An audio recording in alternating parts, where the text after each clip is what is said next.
Welcome to another live show with Mr.BetonYou. Sorry I'm late. I got caught up in a ravening book I was reading my little girl before bedtime, and I lost track of time. Hope you guys are well. Okay, let me go ahead and get in here.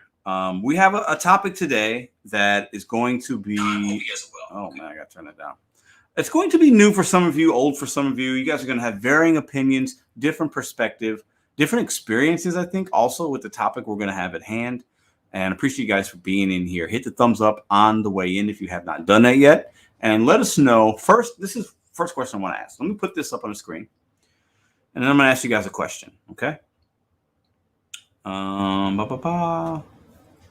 Okay. As you know, I've shown plenty of orders like this. I am in a diamond zone, yada, yada, yada, boo, hoo, hoo, right? It is what it is. And that's what my screen looks like. Okay. When I get an order that's going to possibly be more. Now, a big reason I think a lot of people were watching this channel in the earlier days is I was able to predict the hidden tips. DoorDash hides tips.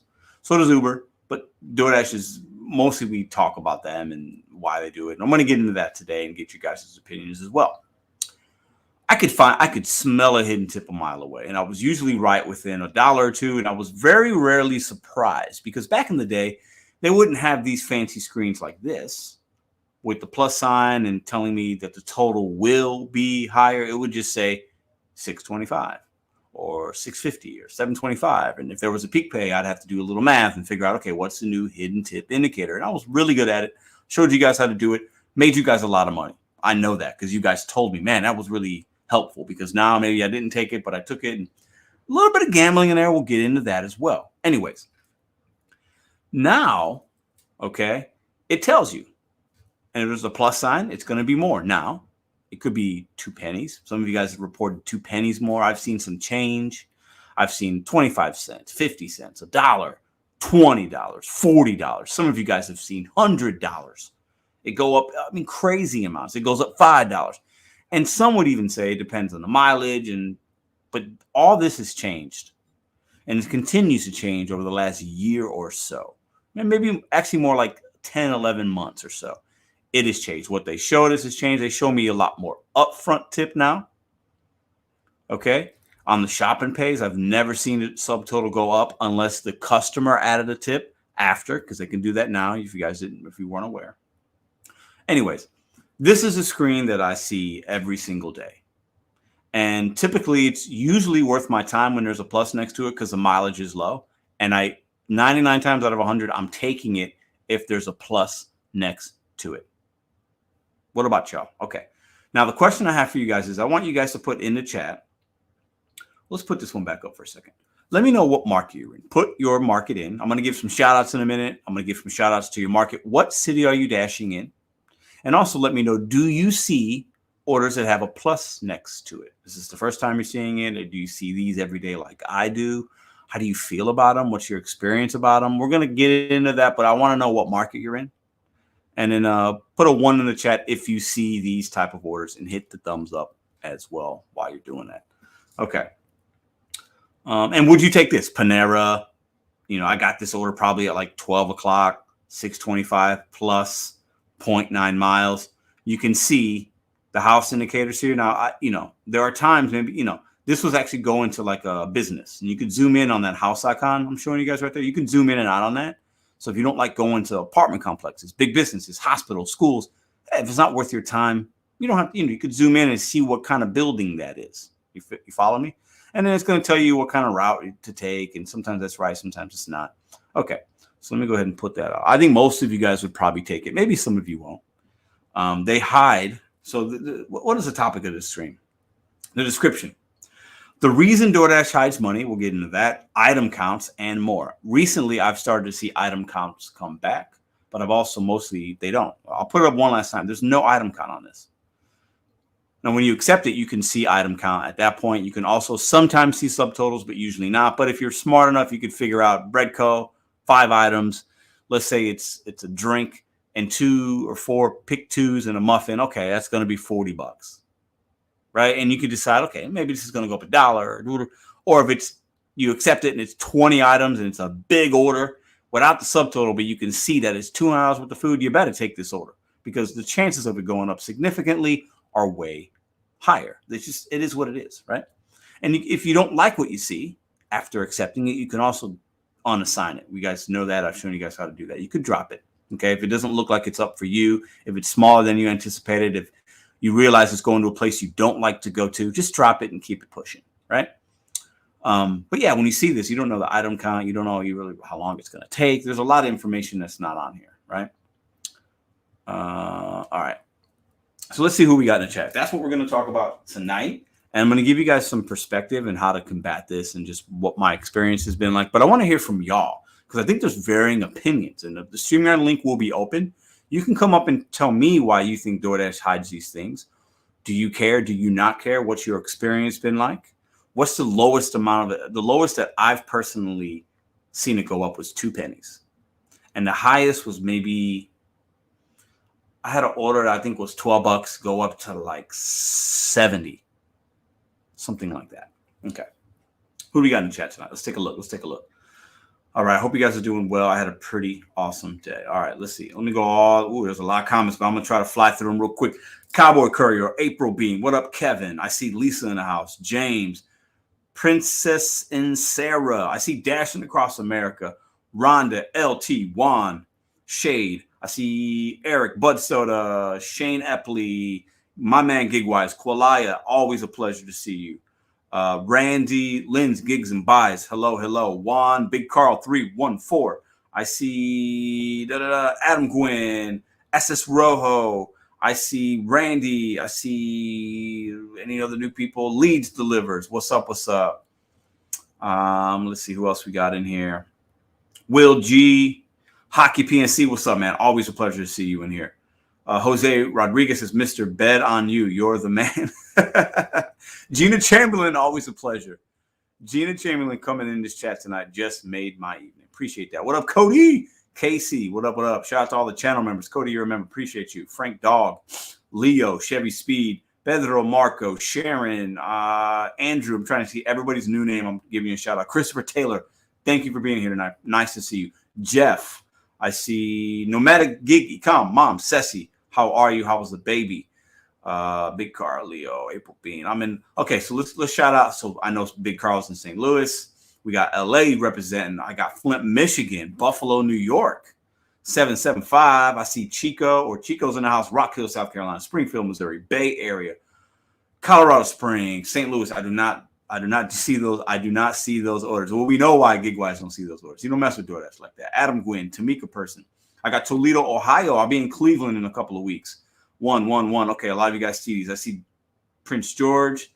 I see Jacksonville, Galveston, Texas. Love it. Suburb of Pittsburgh. All right, so appreciate all y'all. Red Speedy Gonzalez, always a pleasure to see you in here. I see some familiar faces. I see some great people. I see some hustlers in here. The Review. I see Robert. I see Noah. I see Chip. Appreciate y'all. Miguel, always a pleasure. Representing Chicago, the Windy City. Dr. Fib, Busy Bee 84, Fort Leonard Wood, Missouri. Oh, I know Fort Leonard Wood very well. Mo Clips, Eastgate, Ohio. All right, appreciate y'all. Hit that thumbs up.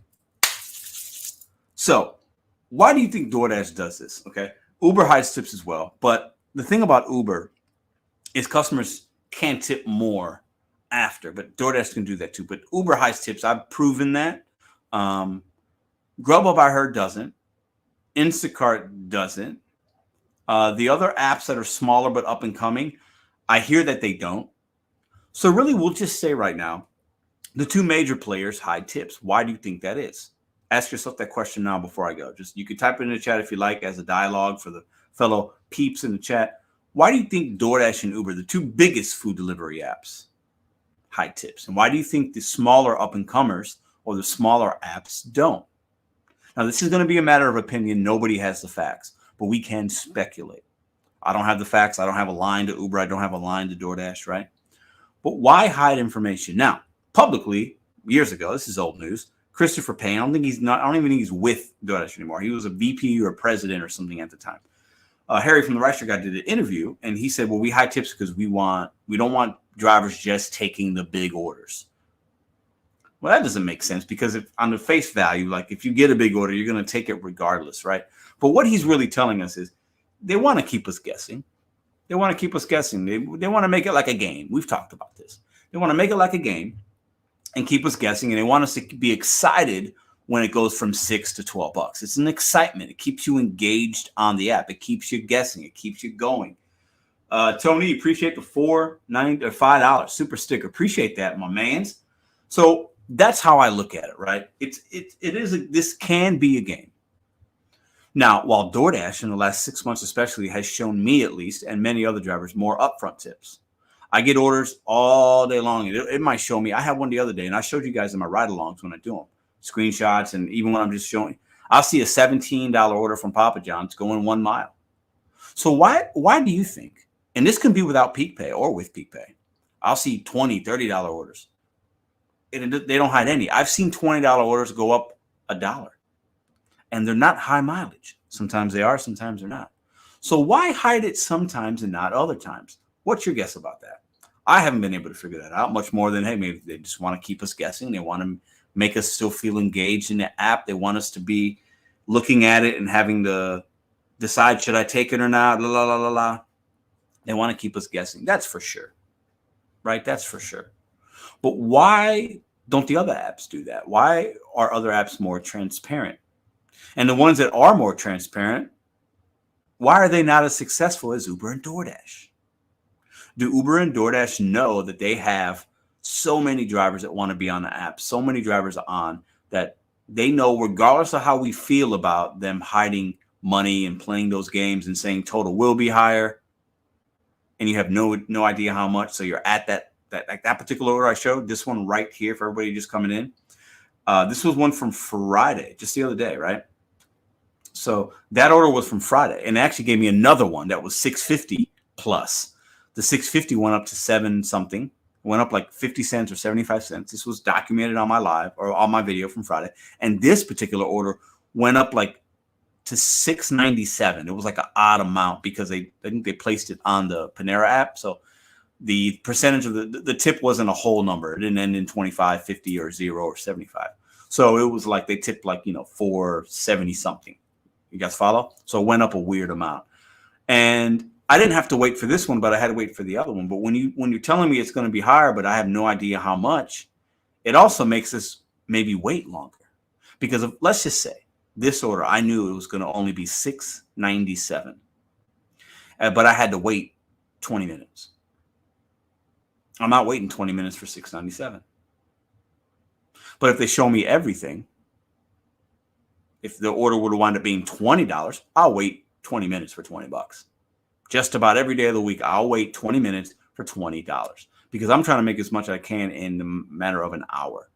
So I might not like to wait. I'll wait. You guys let me know. Put a 1 in the chat if you're going to wait 20 minutes for $20.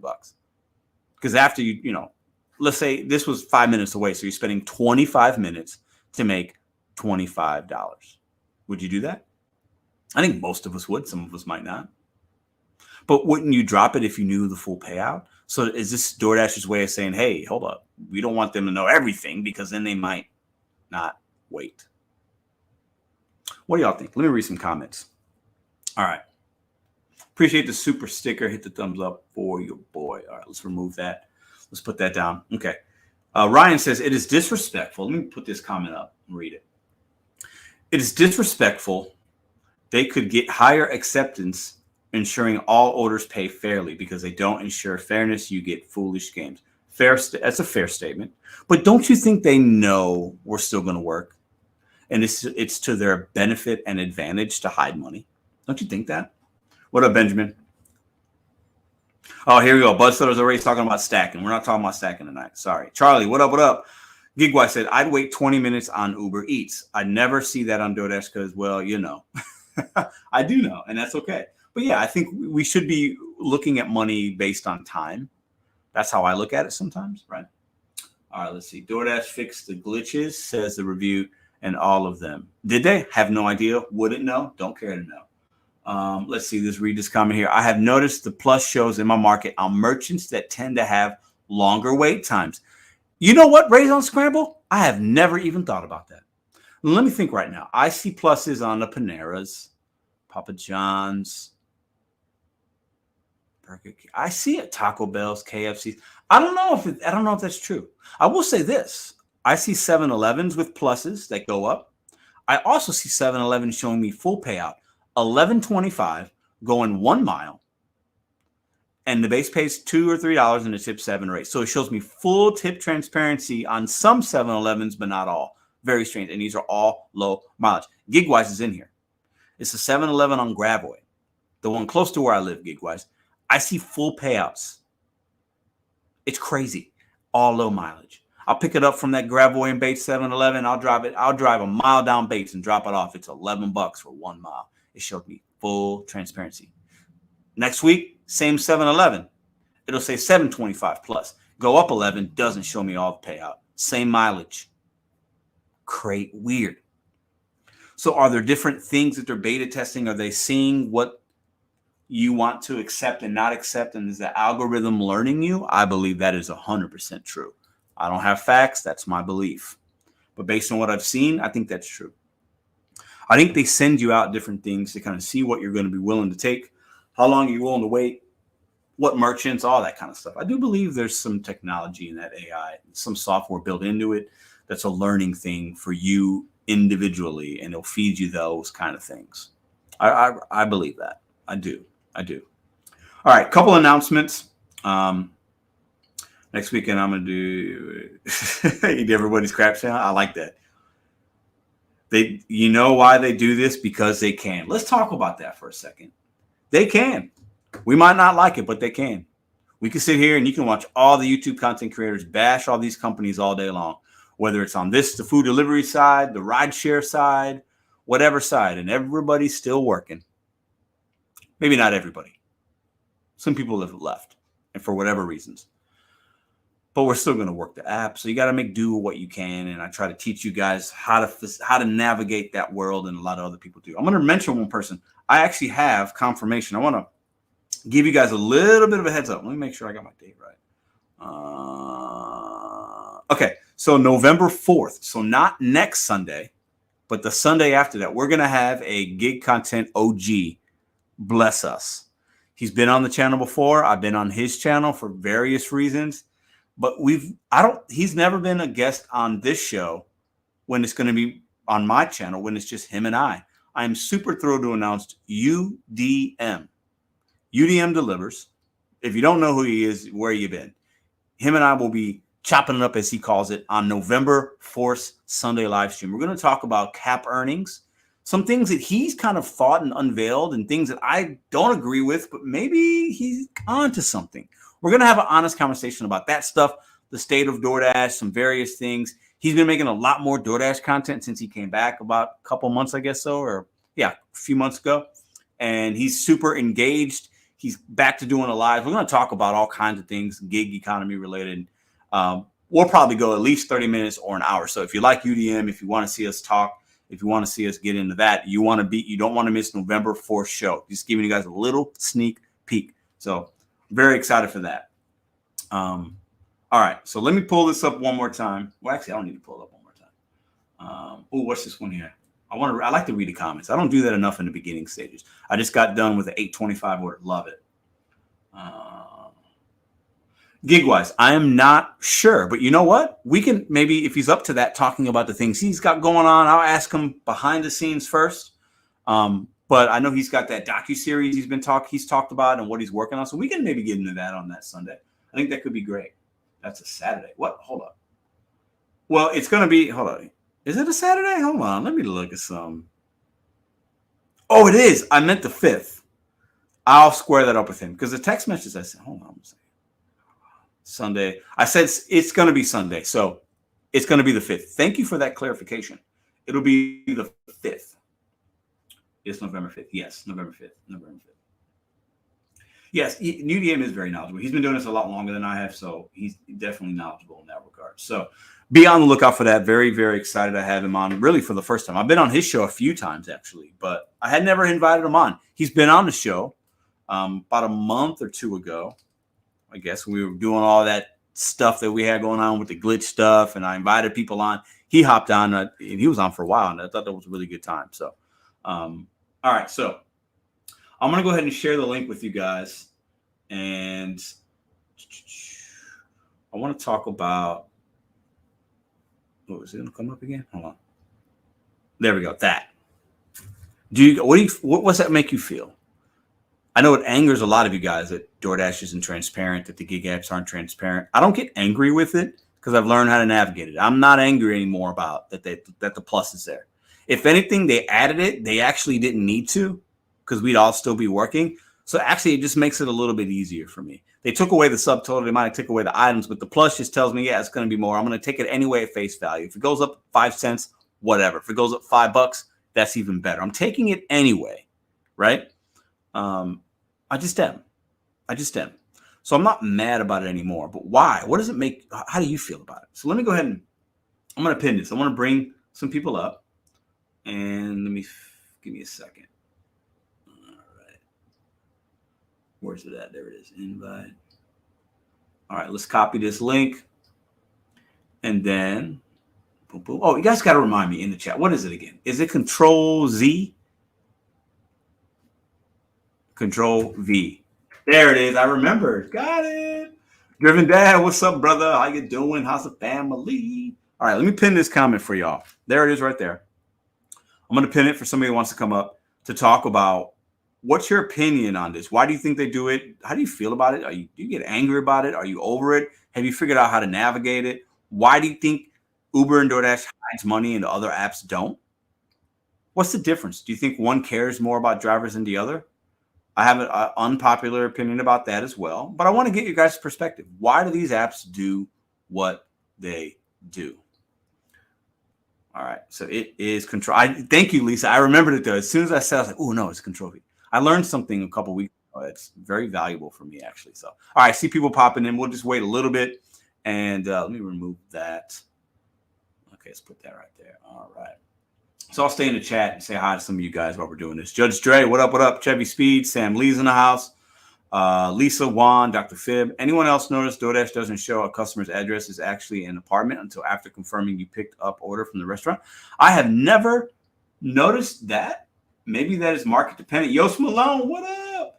Maybe that's market dependent, but I have never thought about that. What do you guys? Let me read that one more time. Anyone else knows DoorDash doesn't show a customer's address is actually an apartment until? Well, no, you can zoom in. What do you mean? It'll always show. The Google Maps will always show that, unless something different's happening where you dash. Unless something's different happening where you dash.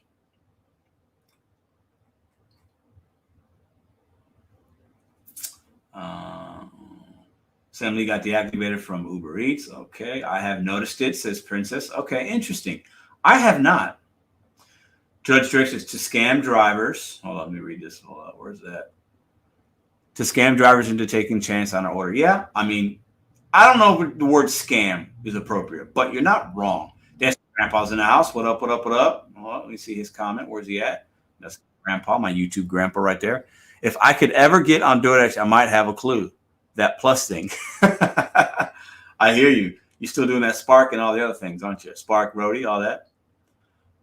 Let's see. Let's read this one here. Pedro, do you sometimes think to yourself, damn, why do I spend so much time talking about DoorDash? No hate, just asking. Absolutely.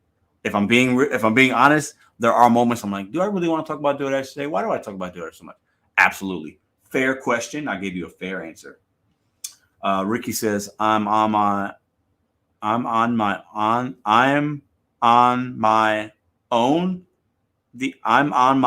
those apps. I don't know.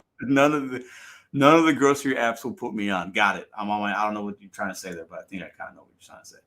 Mislead, not scam. I think this is a better word for it. I think mislead. Scam's a harsher word, but I think they're both appropriate. I think mislead makes more sense on a day-to-day. All right, let's read this one here. The fact that customer paid me $450 more than DoorDash did is just wild to me. DoorDash is stripping. Oh, $450 more. Yeah. Yeah. They got to make money though, right? They got to make money. But why does DoorDash hide tips and the other apps don't? Let me ask you a question. Do you think Uber cares more about you than DoorDash? I don't. Do you think any of these new apps care more about you than DoorDash? I think maybe yes in the beginning. I think when you have a new app, you might be for the drivers and you want to be more transparent. You want to show. I think that's true, but that's how all these apps are in the beginning. I guarantee you, DoorDash and Uber, when they were small, they weren't playing these games when they were small. Guarantee it. When DeBetonYou and his people, his minions were in San Francisco and they were doing those deliveries themselves, these games weren't being played. If you were a DoorDash driver from day one, did they hide tips? Did they have plus signs? Did they hide item count information? I don't think so. If you've been here since day one, I would love click the link and tell me different, right? So anytime you're doing something new and you have a new company, you're going to operate very differently when you have 1,000 drivers than when you have 5 million drivers. When you have $100,000 in revenue, when you have 5 billion in revenue, you're going to operate your business different. And if anybody doesn't believe that, you don't know business, you don't know economics 101, you don't know supply and demand, you don't know that, right? So I believe these apps are more similar than they are different. I've been saying that. I believe that. I'll debate anybody under the sun on that topic. But I do think DoorDash hides many different things for many different reasons. But I think a lot of companies do that. I really do. I believe that. I believe it. All right. So let me go ahead and put this there. All right. Let's see who we got waiting in the background. We got, all right. I see Lynn. I see Kevin. I see Will G. I see Cowboy Courier. I see Hector. I see all the usual suspects. I think these people love to give you guys information. These are the usual suspects. Let's bring them on. All right. So the question is, do we bring them on at one time? Because I've done both. Lately, I've been bringing people on individually, doing 5 minutes, and then going on to the next. Or do we bring everybody on at once and do a little bit of a roundtable? I'm going to let you guys, the viewers, decide that. So put a 1 in the chat right now if you want everybody to come on individually. Put a 2 in the chat if you want everybody to be on at the same time. I'll sit and wait for a couple of minutes. All right. I like individual better. Okay, so put a 1. All right, there's a 1. Big Carl says 2, 2, 1, 2, 2, 2, 2, 2. Ooh, a lot of 2s. 1, 2. All right, 1, 2. Got more 2s than 1s right now, guys. 2, 2, 2. All right, I think the 2's got it. It's like 5 to 1 on the 2s. Gigwise says 4, 4. Change it up, 2. You guys are, I love it. I saw an $800 Dasher invite over the summer. Ooh, yeah, ours went up to $900. It was $25 about 2 weeks ago. Now it's at $900. 7, 3, 69, says Adam Gwynn. Majority rules. I think I can. 69. All right, we're gonna bring everybody up at once. So everybody waiting in the background, make sure you don't have YouTube in. You're not watching something in the background. If you're outside doing gig work, make sure you're not somewhere really noisy, and make sure your mic is unmuted. We'll bring you guys up at the same time, and I'm gonna let you guys run this little 20 to 25 minute segment. You guys know what we're talking about. You're here for a reason. Don't interrupt each other, but I want you guys to talk amongst yourselves. And I want to sit back and listen to your guys' perspective. And I'm going to read the chat. So I'm going to give you guys a channel for 20 to 25 minutes. And I want you guys to talk amongst yourselves about this openly and let everybody get a little bit of a shake. But let's just do it organically and openly. I'm going to read the chat and I'll put up comments as the chat pops up. So I'm going to let all you guys up on the screen here. Hello, hello, hello. I see everybody. Hello. What's up, Kevin, Will, Lynn? All right. I see my man, Cowboy. I'm going to bring all you guys up at the same time. Is this my man, Mr. New York Jets? Is this my man, Hector? Of course, my God.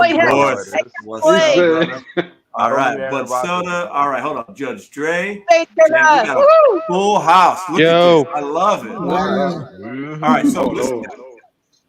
Oh, make sure I hear echo. Somebody's got an echo. Let's fix that. Am I good? Yep. Somebody has YouTube running, so I want to make sure that gets turned off before we start. So make sure your YouTube is off, or the volume on it is down. Mm-hmm. Check. Oh, Yep. Somebody's. Let me see. Hold on. You hear me? Still there. Me? It might be. It's often caused by people have like an independent mic and sound system set up. So you're okay. No, I figured out who it is. So it's Jamming Gig Mom because I muted her. So Jamming Gig Mom, I'm gonna unmute you, but I think you've got YouTube running. Let me hold on. Yeah, you have to have one. You can't have both Hello? apps running at the same time. No, Okay, so I'm gonna Jam and Gig Mom. I just muted you. So if you're watching from your phone and you click the YouTube StreamYard link from watching YouTube, what you have to do is you got to click on that. It takes you to StreamYard, but you have to close YouTube out. So I'm going to give you a little bit of time to try to figure that out because the echo will be really bad. But while you're figuring that out, and I'll read the chat, so you won't be. You got to close YouTube, and then you'll still be on the StreamYard link. You guys go ahead and take away with the conversation. What do you think about this, and why do you think DoorDash does it? Anybody can start. Okay, I'll go first because you know me, I'm controversial. It's an act of manipulation. Studies show that people actually, kind of like this. The reason why we have numbers and they show the percentages because people like to get a high grade. People always like it's kind of like a thrift store. The reason why they don't, you go into the thrift store because you can find something. The reason why they don't tell you all the money is because why? You might think, hey, this might be $100 tip. It's the reason why, and that will get more people to take orders they normally wouldn't take. It's a way to manipulation. Manipulate you into taking it. But go ahead. Yeah. Next. No, That's a good point. Someone's still echoing. Yeah, I was testing it out. Go ahead, guys. I'll see if she got it. No, she didn't. Yeah, basically, that's just what it is. It's a form of manipulation, that type of way, because it's it's just what they do. I mean, and anybody who's running a company, you'd be stupid not to do it that way. I mean, if you're trying to maximize profits. That's a fair statement. No, I know. I think was that Judge Dre that said that. Yes, it is. I think that's a fair statement. It's a good business move. Go ahead, Bud. Go ahead and comment on that. Oh, good. No, I disagree. If anything, it makes us veteran drivers, or at least veteran drivers that I know in my area, it makes it less likely they'll take orders. They're more likely to dump orders, and they won't stick around. They'll just go. Me, I kind of don't work that way, but that's just me. I like to keep my completion rate up. But there's a lot of people who flirt with that just above the activation level. So that's why DoorDash willingly gave them back 100%. When they changed it from 80 to 90, because they know they ain't dumb. It's a business decision. Yeah. Well, Bud, you're technically right on that, but definitely what happens is this. In the beginning, it was good for them. But in the beginning, it was actually good for us too. But what happened is after you got seasoned and you know what it is, it's hard. Like I was standing there today and I saw about 5, 6 DoorDashers come in. And I was sitting up there talking. I was talking to my dude who, matter of fact, he's in the chat room now. Matter of fact, that's the other dude that told you to ran with me. He'll tell you. It's another dude in Cleveland. Maybe I can get him to come up here. He's in the chat room now when we got on. But he was saying, shit, we would never go back considering we got a taste and we know what this capable of and what they're doing to the Dashers now. Because our market, they are killing the people. Like they're 2 miles, $2, 5 miles, and they're blowing them up. Like literally. And I like literally a bad day for me. Remember, he'll come up. Like I said, maybe I get him to come up. A bad day for me was clearing 450. I can't, Judge. I can't remember what market you're in, but I know like Akron is really, really bad. Yeah, I'm in Cleveland, Ohio. But I'm wondering if that's a lot of Ohio then, and it's been repeatedly proven that those drivers will still take it. It's insane to me, but they will. But what happened is this: we got East Cleveland in our mix. Like I'm in the suburb of Cleveland Heights. We got East Cleveland there. Worst city in Ohio. It was ranked 607 out of 607 cities. It was ranked dead last. Well, hold on. Hey Dre, I'm coming to Cleveland in like 3 weeks. Well, he's like protection. Bro. You better come sit down and have lunch with me. All I'm saying that. No, we got St. Louis is the most dangerous. Hold on. So we have Judge. I need you just to. I think you got my number or email me. I'll give you the information on what we got going on. We'll definitely connect. We'll figure it out. Yeah, definitely connect. I got to get. Matter of fact, I lost that number that you have, but they're sending me another phone on that number in about 2 days. You could just email me, man. Just email me and we'll connect. We got things going on for drivers out there, so it'll be a good time. Yeah. So. But we'll come in here and I'll show them. Maybe like I said, if I can get my other co-worker who used to be, matter of fact, because my girl's here, she used to DoorDash with us too, and she knew what was a bad day for us on DoorDash. Like literally, my girl, she would go out 2.5, 3 hours and make $100 and something. Yeah. Where like literally a bad day for me was when I call clear. That means I can pay for gas and I can pay for eat 2 meals out in the public. So you know how that's a good $40 you're gonna spend on 2 meals on the road. But I can pay for all gas and that. Literally, I hit 500 like nothing. So let I want to get other people's perspective on what do you guys see and how do you handle these plus signs and these hidden tips? Somebody else give me your perspective on and your opinion on that. Okay. Well, for one thing, Pedro, I don't really ever see diamonds because of my acceptance rate. It's about maybe 13-20% now. But if I say like a 650 or 675 from like certain restaurants, I have a pretty good idea it might go up. But there's something that I will give credit for DoorDash. I'm going to give DoorDash some credit. Alcohol. I'll tell you one thing. If it's grocery, liquor, or wherever the alcohol is coming from, it could be 7-Eleven, but DoorDash will tell you that's an alcohol order. Uber Eats, at least in my area, I don't know about where it is anywhere else in the country, but in my area, like I say, if it's from 7-Eleven or Winn-Dixie, if it's got alcohol on it, I have no idea until I actually set the order, and then I go in there and look at the item list.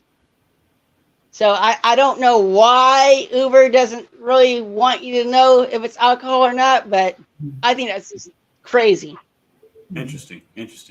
Somebody else, Lynn, I think you wanted to hop in here, or Jamie Gig Mom. What do you guys think about this hiding the money and why they do it and Uber does it, but these other companies don't? I haven't seen as many of those. I have seen a rare one of those plus and higher. It doesn't happen often enough because I don't get enough DoorDash orders in order to get that 100 per month.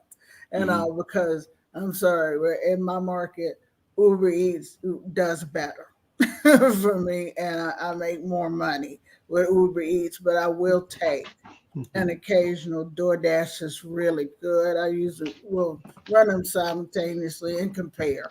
And then usually DoorDash gets paused a lot.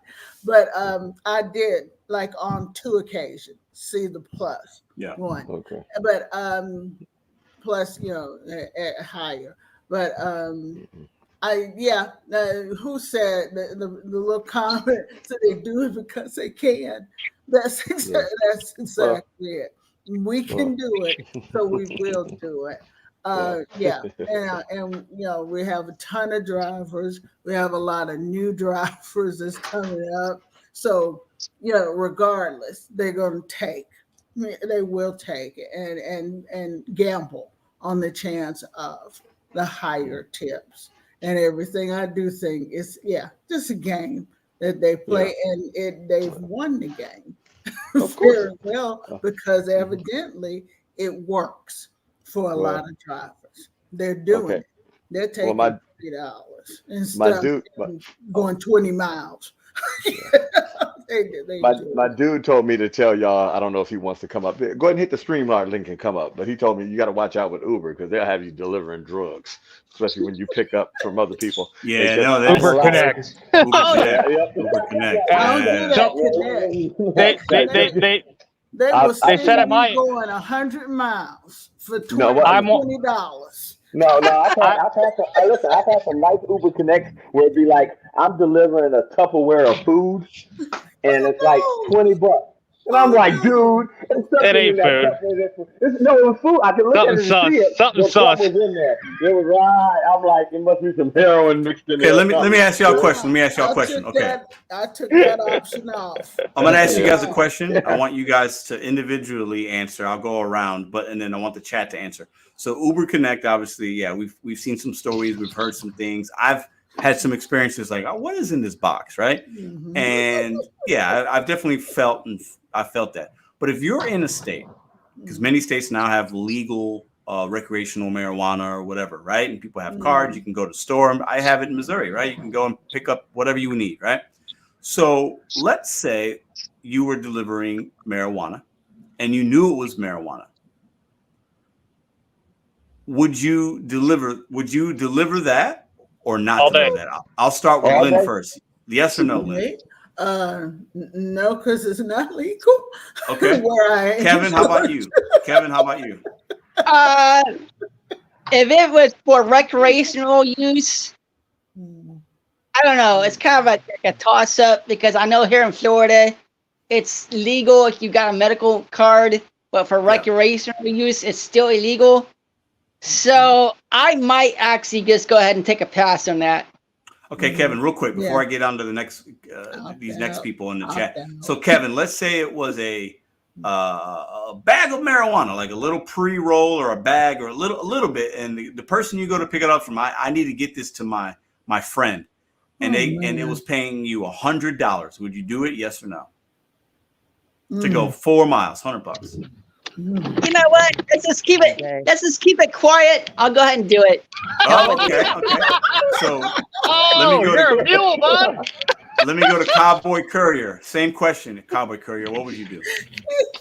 Yeah, man, I actually have. I mean, I got a couple of clients, a couple that were regulars that I've sort of picked up on the side. Just running occasional errands for them. And one guy one time wanted me to go run down to the dispensary before they closed. Yeah. And here in Washington, it's totally legal for recreational use. But of course, the platforms don't support it. And so, same guy who's had me in the past, like pick up cigarettes for him. We don't do cigarette deliveries here. So yeah, he just sent me down there with like $100 and wanted me to get a couple of things, and it total came out to like $65. And he said, just keep the change. Wow. There you go. Okay. Yeah, so it was a great order. If it had popped up on the screen as the $35 to go 4 miles. 100%, I wouldn't have jumped on that. Right. How about you, Hector? Hector, you gonna deliver some pre-rolls in Houston for $100 for 4 miles? $100 for 4 miles? Mm-hmm. You bet your ass I would. I'll fucking run that shit, bro. I'll run that shit.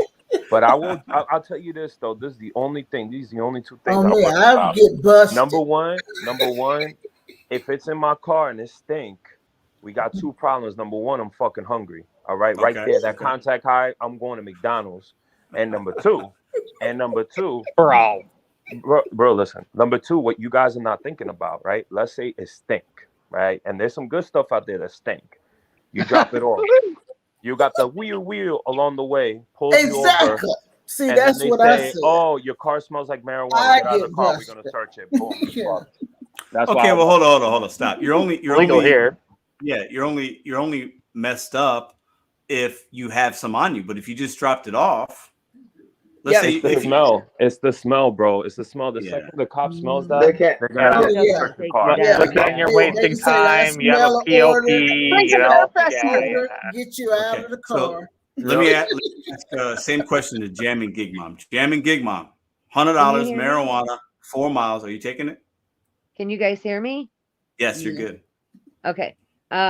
Absolutely, it's legal here. I'm sure that we delivered other stuff, but it doesn't matter. Yeah, absolutely. And like he was saying, with the smell in the car, the cops will shake you down. But if you ain't got nothing on you, they're the ones that look like idiots. Yeah. But I do wonder with this. I was actually wondering this about a week ago. If it is like a Uber order, pick it up from the dispensary or whatever, it's in a box, and you're dropping it off, and you do get pulled over, are you liable? Well, you willingly took it. I don't know. I mean, if it was illegal in the state of Ohio, would I be liable? If it's legal where you are, but you're not supposed to transport it, just like cigarettes are in some places, yes, you are legally liable. Because you're transporting something for commercial purpose. But so what you're saying is if it's Uber Connect, like people were saying in the chat earlier, right? And you don't know what you're picking up, it doesn't say, right?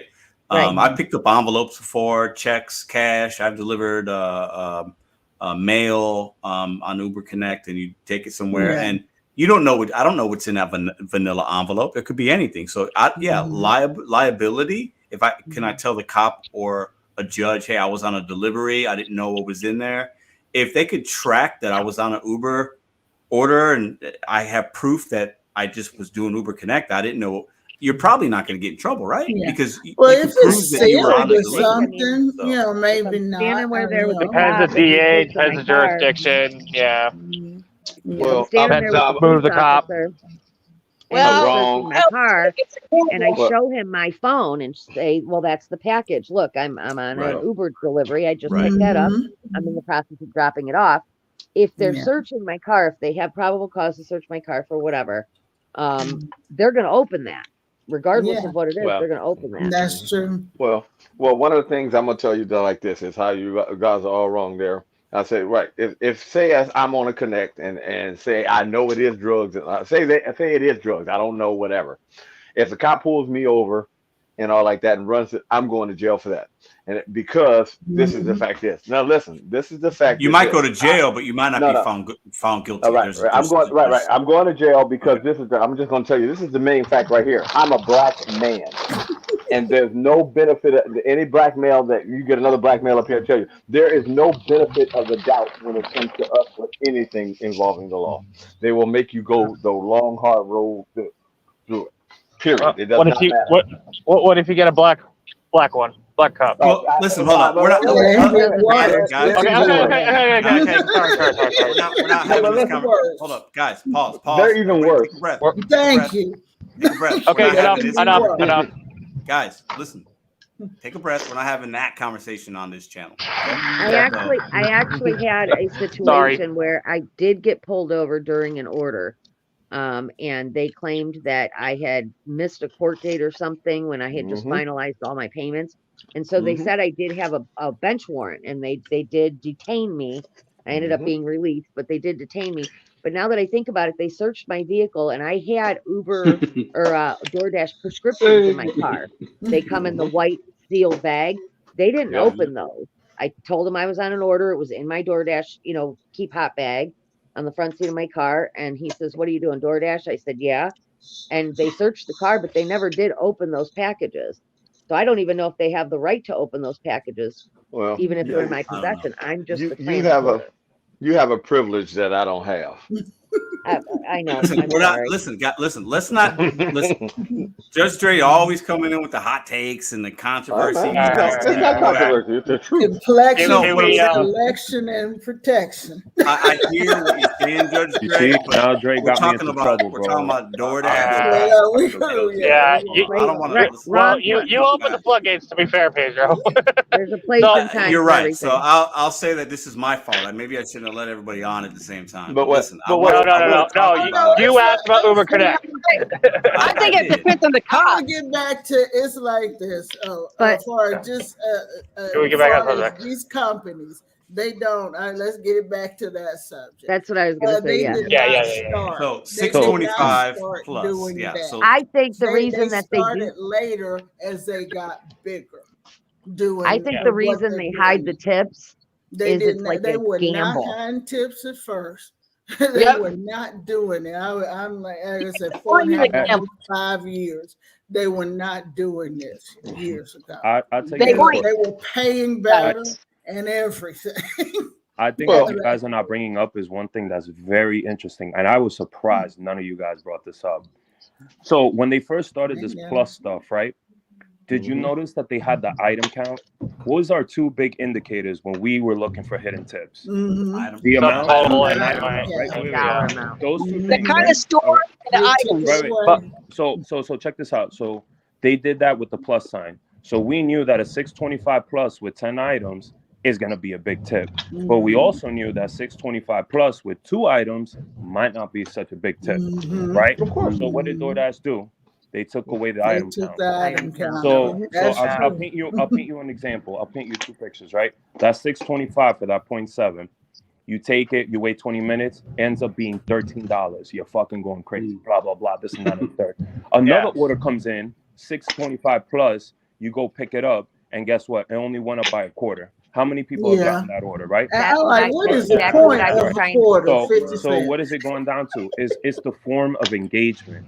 It's a gambling technique gambling. to Yes, keep it you is. That's what I said. engaged and Psychological. to keep First you thing I said. entertained, Yeah. to keep you taking the orders of the 725, the 625 plus, because you're thinking in your head, well, it's going to be a banger, but you don't know the item count. That hidden tip indicator is gone.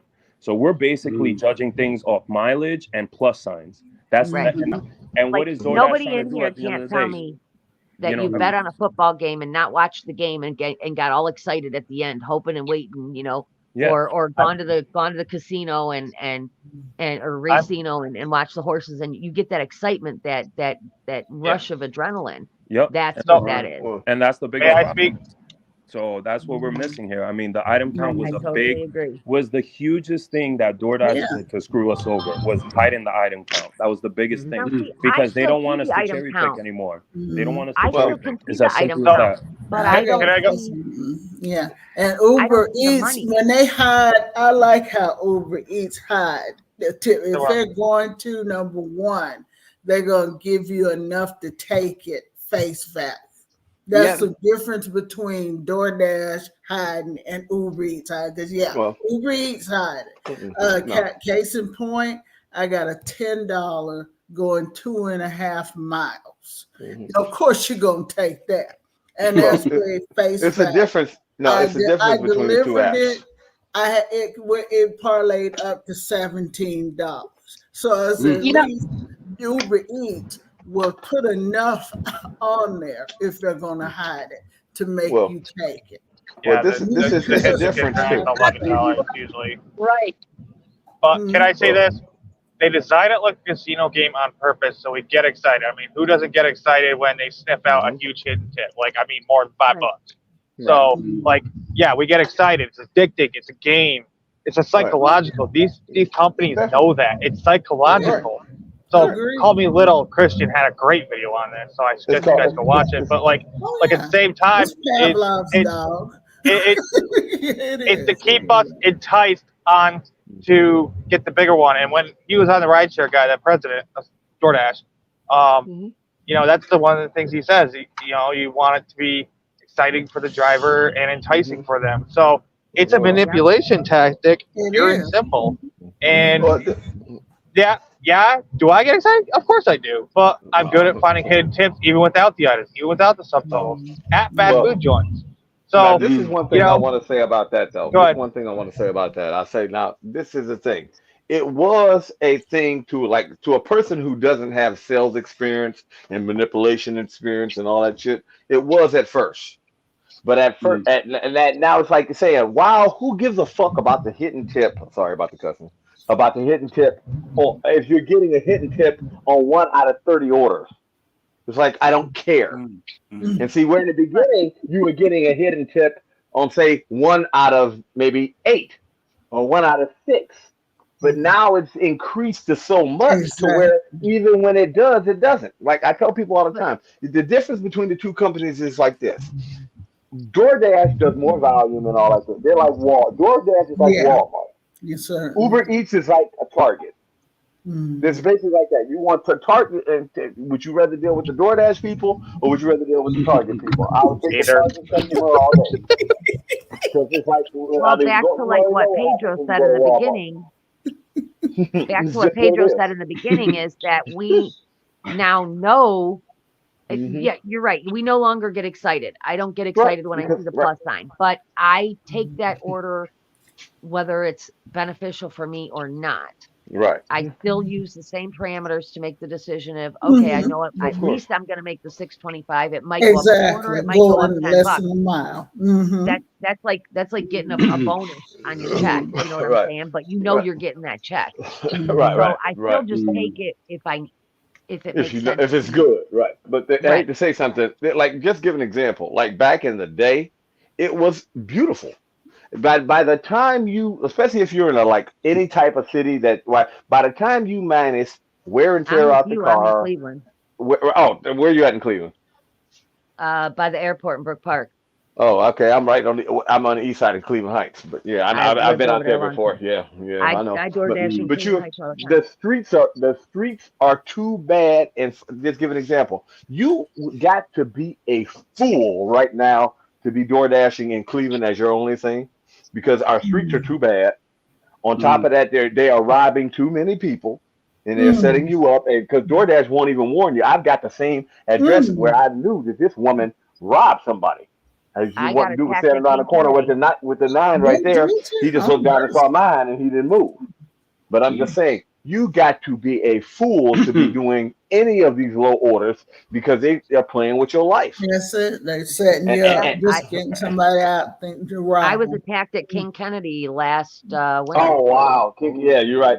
I got attempted robbery at Park Place Apartments. Oh mercy! I had attempted robbery on 103 on 10 over there by 93rd and Crawford. I was attempted robbery They didn't say there. nothing. They pistol whipped me and tried to rape me. No, you better carry a strap. I hate to say something. Like if you notice, my girl was right here. She's a door dasher. She stopped at night. Like literally, she do that first like that. She do the lunch run. By 9, she was done. Like because it's just too dangerous. Too late. Yeah, don't do that. By 9, she was done. Like by 8:30, 9 o'clock. Quit going in that area. Yeah. Yeah. I want to get real quick, guys. Real quick. Jam and Gig Mom. First off, sorry that you had that experience. That's awful. But I do want to say that. But I want to get Will's perspective on here. He hasn't. He came back on it. Will, what do you think about these plus signs? Do you see them? The hiding of the money. Give me your perspective on it. Like I said, I said, first week when I came on, I'm in cybersecurity and engineering, so AI and all that. I mean, that's what you're dealing with now. You're dealing with AI, basically just like the stock market on the dark pools, pretty much. It's basically just manipulating pretty much ratios to miles, pretty much, and seeing when the company can make a profit, and then it will send that order out. If nobody picks it up, then they might get like a human representative, like actually start looking at it, because that's going to also make the customer mad, because then their food's going to get, cold and stuff like that. So they're going to like, put bad reviews against DoorDash. I just turned on Uber last night, the other night when DoorDash went down. I was one way from a street when it went down, and it killed my dash. On Friday or Saturday, because it went down Friday and Saturday. What night was it for you? Yeah, it was. I think it was one where you was in. I think you was in like a convenience store or something like that when you made the video. Friday night. That was Friday. Yeah, Friday night, and I was one away. I called the customer support. They said that they were going to look into it. They said it takes like 10 days. I'm not expecting anything from that. But so I turned on Uber. I turned on Uber, the Uber Eats thing, and and it was like it was trying to take me to Washington D.C. Like Uber Eats, like the orders were coming like in. Grubhub. Uber Eats got like Grubhub. So you 2 days over. Yeah, like it's like the going once, going twice. Like DoorDash, they kind of like spread out my orders. They've kind of like, I think they definitely have like a AI that's like looking at, okay, he likes to go in this area. He'll do this area. The customer's giving him a good review in this area. We're going to try to keep him in this area. Uber don't care. Like Uber's just like bing, bing, bing, bing, bing, bing. That's messed up because I think it's like you said. I think it's like you said in the beginning. Years ago. UDM did a video crossing the line, and they'll send you like to the same franchise store that's 2 cities away, going to the place right next to you. Does that make any sense? They do that all the time in my area. They'll send it to Arsenal Street McDonald's because the app says, "Oh, look, there's free drivers over here," but then the offer for the miles and the money is not that great. Most veteran drivers aren't going to take that. So I don't know why they don't fix that. So I got a question for you. I got a question for you guys. Does the decline or just letting it like the timer run out do anything different? Decline is better. Always decline it. Always decline it. They'll send it back to you. Because that's what I'm about to say. I see that same order coming back to me. Okay. Exactly. That's why, because they think you missed it. Because you have to go hold on. I get the same thing. I'll decline an order. For instance, last night I declined an order. $7 going 10 point some odd miles. Same restaurant, same customer. I got another order come in that I declined. It was even worse. But that order bounced right back, not with any more money. Yeah. Still the exact saving dollars. I think that's bullshit. I take the hit on my acceptance rate for declining the same fucking order twice. Ooh, I'm sorry. That Right, tells that's me, what I was looking at. that tells me there weren't many free drivers, and you were just sitting beside someone else in the parking lot. Once that driver looked at it, they sent it back to you. So like it takes 3 declines to go back order. Go say the same over and over and over. And that's the other thing I noticed. If you don't hit decline, they'll send it immediately back to you. Guys, hold on, guys. Everybody, calm down. Listen, the chat and the viewers cannot hear you if everybody's talking at the same time. So we gotta wait for little breaks every once in a while, and somebody's when they're talking, so we can. You guys, the viewers want to see and hear your beautiful voices, but when you guys are all talking at the same time, it defeats the purpose. Go ahead. That's what it's got that latency. They wanted us all together. Well, I wanted to say in the beginning when you started talking, you said it's the AI has like a ratio it runs through. Oh yeah. I think it also runs through our ratio as a driver, like you said. It knows that you like to deliver in these particular areas or go to these particular restaurants. It's a memory thing. It starts to memorize what orders we do take and what dollar amount and what. And sometimes it is you knowing that we're more likely to take the order if it's in our set of parameters. Okay. Right. Now, one thing I've noticed is we've done like a little different thing than you guys done. Like me, my girl, my dude who's in the chat, and another guy. We all link up, and what we do is this: we call each other on the phone. So literally, it's like it's on a 4-way call. So we know what's going on with everybody. I say, "Oh, boom! I just got to order so and so. It's here, going that many miles." Like literally, we say that, and then sometimes, so we can see when you got 4 or 5 people, all of y'all are talking in real time, so you can see how the orders like translate through the app. And unfortunately, he's like, "Yeah, man, I just got that order. It's going up there, or it's going to deliver. We call it to the baby mama building." And I'm like, "Yeah, it's going out there." You're like, "Yeah." You should do a local Discord, Judge. You should do a local Discord. Yeah, but what we noticed is that some orders, it didn't matter no matter what, it stayed the same price. Because sometimes you're like, "I just got that order, and it stayed the same price." Now other times, if nobody was in that area, sometimes I'm like, "Wait a minute, that order came and it's going so and so." He's like, "Yeah," he's like, "Now that order came to me for $4 more and it's going so, but I'm a little bit further away." So the app did adjust it. Because sometimes I'll notice it would try to pull a driver to that area, especially when they needed more people. Because I noticed how many orders are in the system, in the queue. So they want to pull drivers to certain areas when they know they're about to have a big banger, right? And that's we've noticed that in our group. So I'll notice this on Uber, Judge. When there's less drivers out, they'll start bonusing out the order quick. Big money. And then during dinner and lunch, when there's lots of drivers out, I'll see the same offer 6, 7 times with the same amount of money. Maybe it went up by like 25 cents. But like, so like, I should not see the same Uber, especially. I should not see the same offer a half dozen times for the same price. It's like no one wants to go $3 for 10 miles. Uber, get it. No, but what happens? Listen, when you get that $3, when you get the $3 for the 10-mile order, you got to sing the DoorDash song that I came up with. I'm gonna have to sing it one day for you guys. Oh gosh! You want me to sing the DoorDash song for him, babe? Should I sing the DoorDash song for him? So picture. You ever heard the song "Eye of the Tiger"? Right? Oh Lord. So picture that beat in the background. I know my dude, he gonna be laughing in the chat. And I say, "Here we are, driving the streets, trying to deliver your food order." Oh my Lord! I listen to music as I pass. You gotta stop. I love it. Right, you got it. Only one person can talk, and they can't hear me. If you want me to sing the song, go ahead, Dre. Sing it.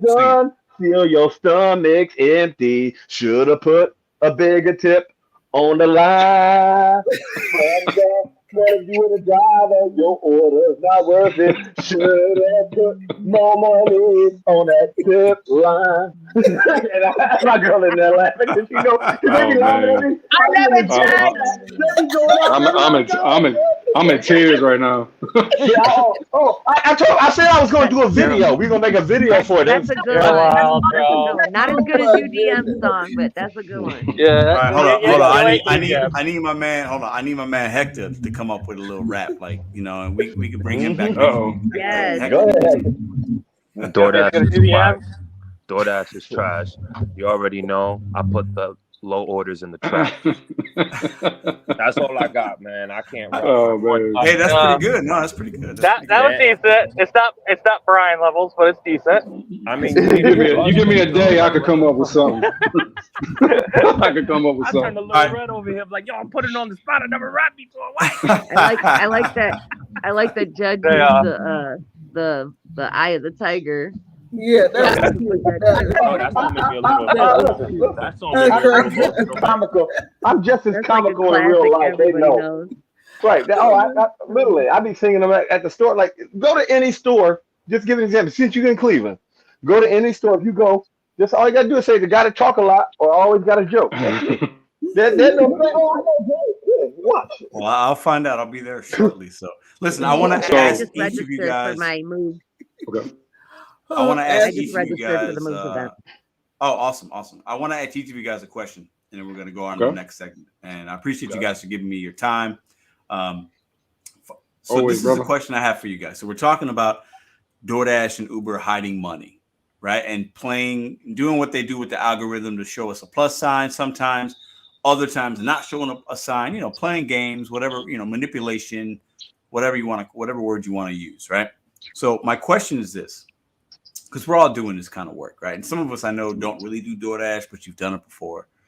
Do you think tomorrow, if DoorDash, I'll just stick with DoorDash showed all information, they showed you 100% of tips, they showed you the subtotal like they used to, they showed you the item count, they didn't hide the customer name, they showed you every single thing. Do you think that would be a benefit to you? Or do you think that would be an advantage or disadvantage? I'll start with Lynn first. You guys each get 30 seconds. Lynn, you go first. That'd be an advantage, I think, overall, that it would be, but then they would get more cherry picking though. And see, that's what they're trying to keep away from everybody from stop doing that. They just want people to accept whatever's thrown out there. So they don't want transparency. Actually, they don't care. I'm gonna let you know that from a business point of view, they actually don't care about the cherry picking. What they really want, more important than anything, is they actually want to reduce the price. No, they want to. It's not about the cherry picking. They want to reduce the price for the customer. I agree. I think it would be. Listen. I'm gonna tell you why. Well, hold on, Dre. I'm gonna come back to you. Hold up. So Lynn says it would be an advantage. Kevin, you're up next. You get to see every single piece of information that the algorithm knows is there, because the information's there. Do you think that would be an advantage for you or a disadvantage? I think it would be an advantage. And but I think that a lot of those low vol orders, I don't think they'd get taken. I don't think they would get taken. Yeah. Interesting. Hector, what about you? Advantage or disadvantage? Advantage for us, disadvantage for the company. That's just pretty much the way I look at it. You would have more cherry pickers, which they don't want. You're gonna have less orders getting fulfilled. That's what I'm saying. And you know, to be quite honest, DoorDash had this problem before, and they were losing money. They're never gonna change the system. But we all want transparency, though. I'll tell you that right now. Right. So Hector, so what you're saying a little bit maybe, and tell me push back on me if I'm not vibing with you.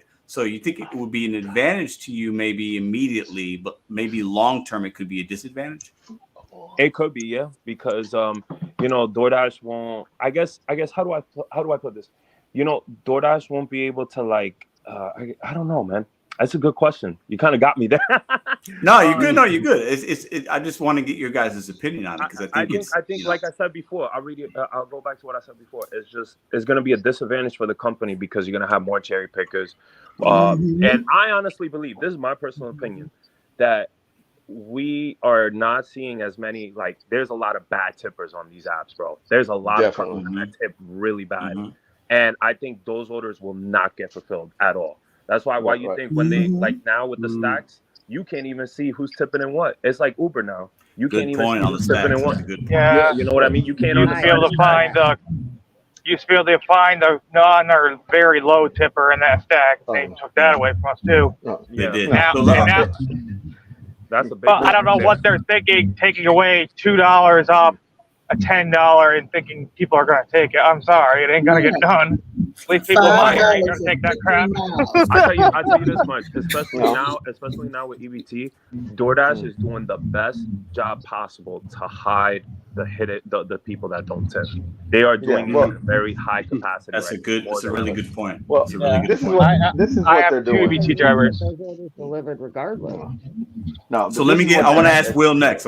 So Will, advantage or disadvantage? If you saw every single piece of information that was out there, is that an advantage or disadvantage for you? It's definitely an advantage for the driver because we can decide, how much load we're gonna have to take, pretty much. And then we can also look at the ratio to how much food to how much the tip is, and that's kind of like what we can't see. Like you can see like a small tip and then be like, okay, it's only a mile and a half. And then it'd be like 4 or 5 bags of food, and you're like, "Oh, okay, what? Oh, okay." Like so, I mean, yeah, it would definitely be in our advantage, and like everybody else said, you would have customers like it would become a bidding war again, with like almost like with like my AR with Uber. I'm a non-honest AR is 0. I haven't taken one of them orders yet. Like I literally treat them like an auction house, like because I think somebody said that like the AR don't matter, right? On Uber on the Uber Eats thing, it comes across the screen like after like the first 10 orders I didn't pick up, it says you are lower than the acceptance rate in your I got that message area, yesterday. Whatever. I They keep coming. I get the They keep coming. So yeah, they don't throttle your PAR. Well, and then the door. I'll say this. I would have to disagree. I think they do throttle you.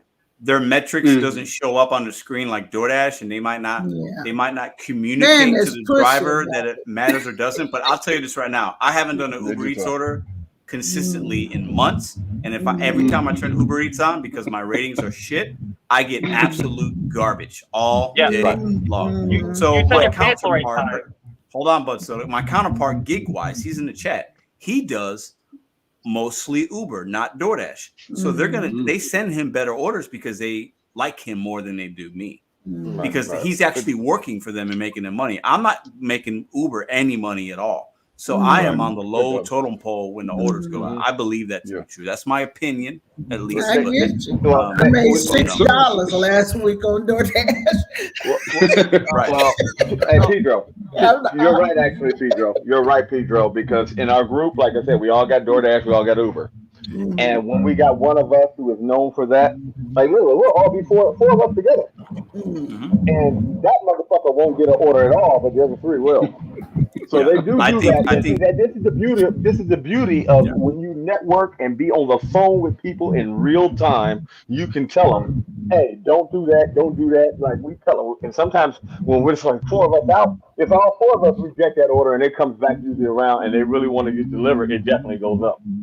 See, that's the beauty. That's why I tell people you should always, if you're out there dashing, you better meet dashers and be cool with them and get a group going like that. That's not me. That's somebody else in the background with their thing open. They're breathing in the mic.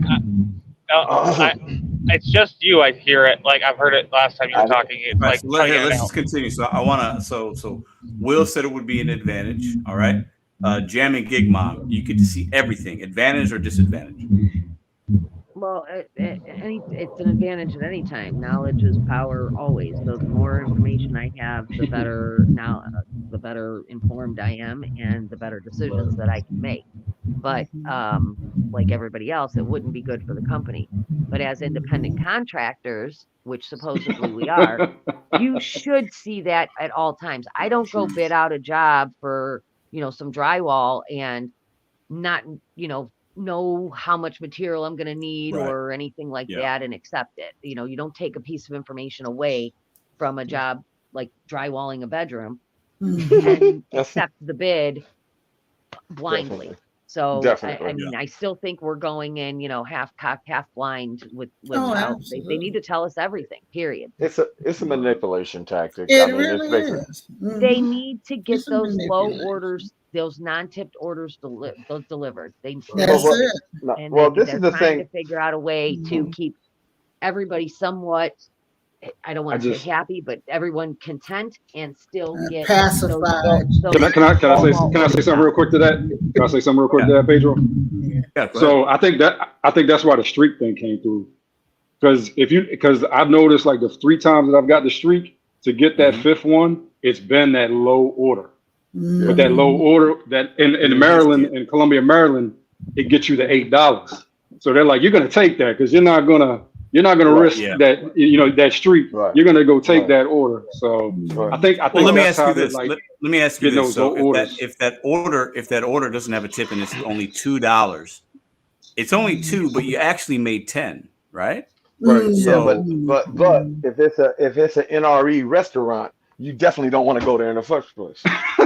Sure. Yeah, no, but what I'm saying is, but that's how they're gonna get those low orders filled. They're correct. just it's gonna be that fifth one on the streak, and people gonna be like, oh yeah, I get the streak with that, so I'm gonna take that. Right.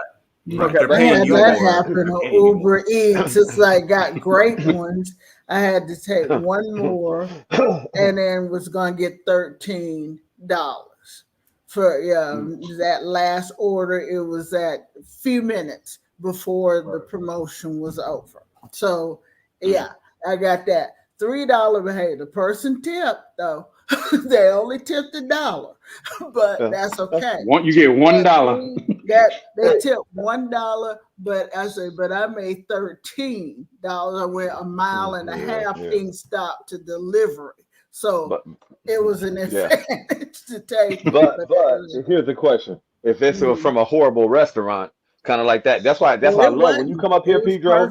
Make sure that I take you to all of those places, bro. Make sure that I do not. I want you to actually make a video about that too. You can make a video about that. No, we're gonna be doing some ride-alongs so Tuesday and Wednesday is when those events are there. But I'm gonna be there Monday. Well, so Tuesday, Wednesday. Which Monday? Thursday. Next Monday? No. So next Monday. I'll meet Hannibal, and Hannibal's going to be there as well. We're going to be in Cleveland. We have events scheduled for Tuesday and Wednesday, November 7th and 8th. Mm-hmm. I'll be there the entire week, but we're going to be meeting drivers, doing ride-alongs, doing deliveries, making content. So I got time to go anywhere. So I figure we'll meet with you. I take you to the spots right there, show you where basically I was standing there when they start shooting. No, I'm not going. I'm good. I got a family. They going to East 1999, both of them harmony. He's 99. I don't risk your life for it. All right, so hold on. I think I got everybody. I know Dre feels, it's obviously, or maybe I don't know. So is it an advantage or disadvantage? Give me your perspective. It's an advantage for us, which they would never do because DoorDash, their profit margin. Hey, Bub, Bud Soda, can you mute please? Because you got a lot of background. I muted him, but he unmuted himself. Yeah. Hold on. Okay, thank you. Right, cool. Okay, good. Okay, now I said it's an advantage. It's an advantage for us because what? It gives us more information to make an informed decision. Also for your safety too. You already know, hey, this is a bad area. This is a bad restaurant. This, that, and the other. You don't have to worry about them blowing that same order or come 4 or 5 times and kill your acceptance rate. But for them, what they do is this. A lot of people don't know that on a lot of restaurants, because it's not true on all, but a lot of restaurants actually, DoorDash makes things like when you ask for extra salt or like pickles or onions on your gyro, they actually charge through the app more money. So the store doesn't know that they charge more money, but when you make things in the app, like what you want, no pickles, extra onions, this, that, and the other, DoorDash may charge you $2 or $3 more for that, which the store never sees. So they want to, they're morally protected, they're morally worried about how much money they get on the actual order. They don't really care too much on the driver, too much in. If they can make some money, because they realize that most of the time they probably lose on that end. So they want to get as many orders as they can out because they get by volume. And one of the things is why that's why they keep doing that. Oh, why is these garbage orders coming out there? Because they're trying to do it by volume. Then they make their money off of volume. Where if we could see what the bad orders are and weeded them out, then they wouldn't do that. Because that's like, just give an example. If you notice in all the underprivileged areas or all the horrible areas, they always advertise no delivery fee.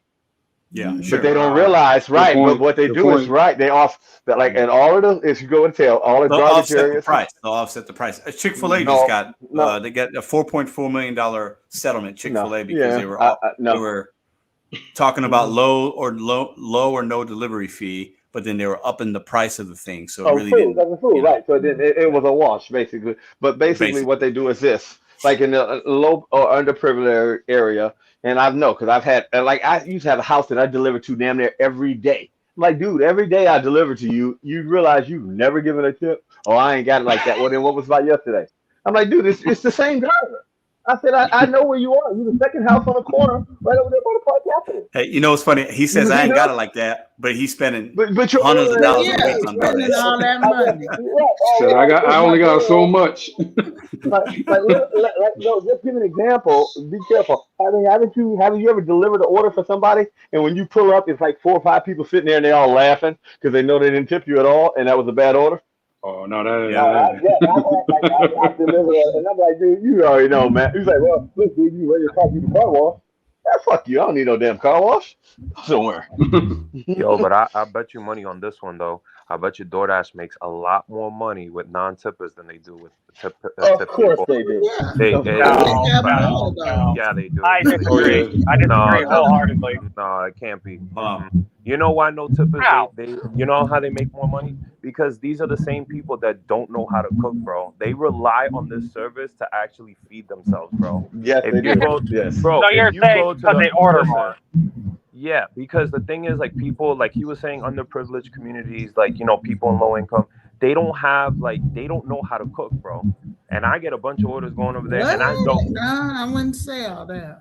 Yeah, but listen, no. But I'm saying, listen. Listen, what I'm going with. Right? Listen, I think Hector's. I want to hear Hector out. I think he's out. So listen.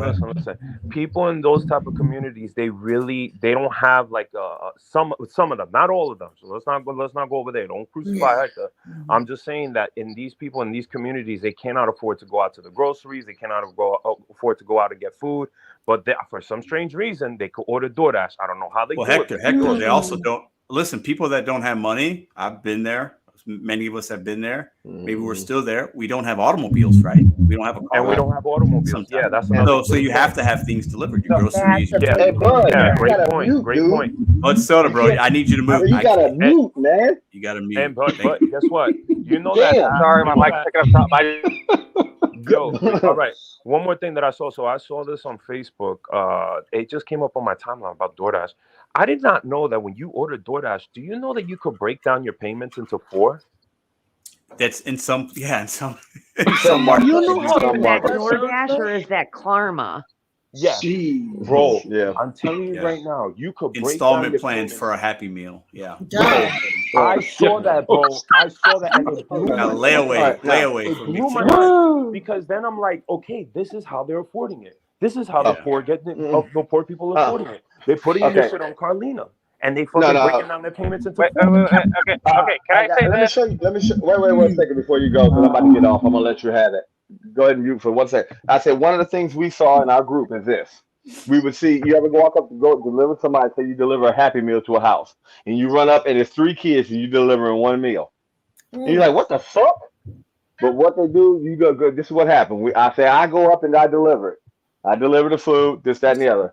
Within 10 or 15 minutes, another order comes through, usually with somebody in our group and get it. Wait a minute. Wasn't you just on 93rd right over there? I'm like, yeah. He said, I got another Happy Meal here. They say that one wasn't delivered. Because what the trick is, you say you didn't get it. So say you got the, because when 3 kids are running to the DoorDasher, right, we see the DoorDasher, you already know that something ain't right. Because I'm like, oh, they doing that scam. And then boom, somebody in our group, hey, wait a minute. Wasn't you just on that? What's the address? 4824? Yeah, I was just over there. I just delivered that exact same order again. And we've seen that happen 3 times, and they've delivered the same order 3 times Yeah. because that's why I say now that goes to show you that's a pretty good slick, but it's bad when you think about that. If you deliver one Happy Meal and there's 3 kids there, I've seen that happen a lot. So, You know, before you go, I've had this happen to me. They were smart enough to leave the tip on late at night, so they got it fast. It was $90-something McDonald's. Mind you, this is a 2-minute walk of where I lived at the time. And then, obviously, that was a whole shenanigan and, management and all that. But DoorDash support told me, okay, just park around the block, stay on the line, wait for that timer to start coming down, and then start walking up to the house once you're close to where you can take all the final picture. Like, take some pictures in the messages, take a final picture, and then they can actually have the food to make sure they don't do this again. Because, of course, I was one of 2 drivers out, and I got the same repeat order. So, yeah, people do that all the time. Like, the people who can't afford it most do that crap. And then, but they won't order Dollar General, which is dollar for dollar, single item on DoorDash. They have that contract. It's really good prices. And Aldi is also dirt cheap. They won't order Aldi. You know how many no-tip Aldis I do? It's freaking, they pay decent. I'll still do them. So the people who are halfway decent but might be on food stamps, they can't tip, but it still pays $15 for 20 items. I'm not going to do that all day.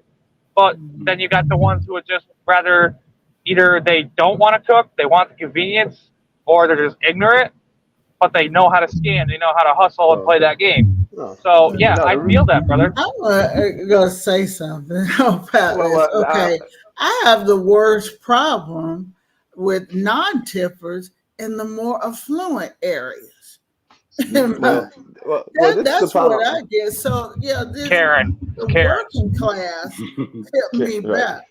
I have the same issue. I go to the higher class areas and get no tips. I'll go to very affluent and then picked up from very high price restaurant, and that will be the ones that will tip the least.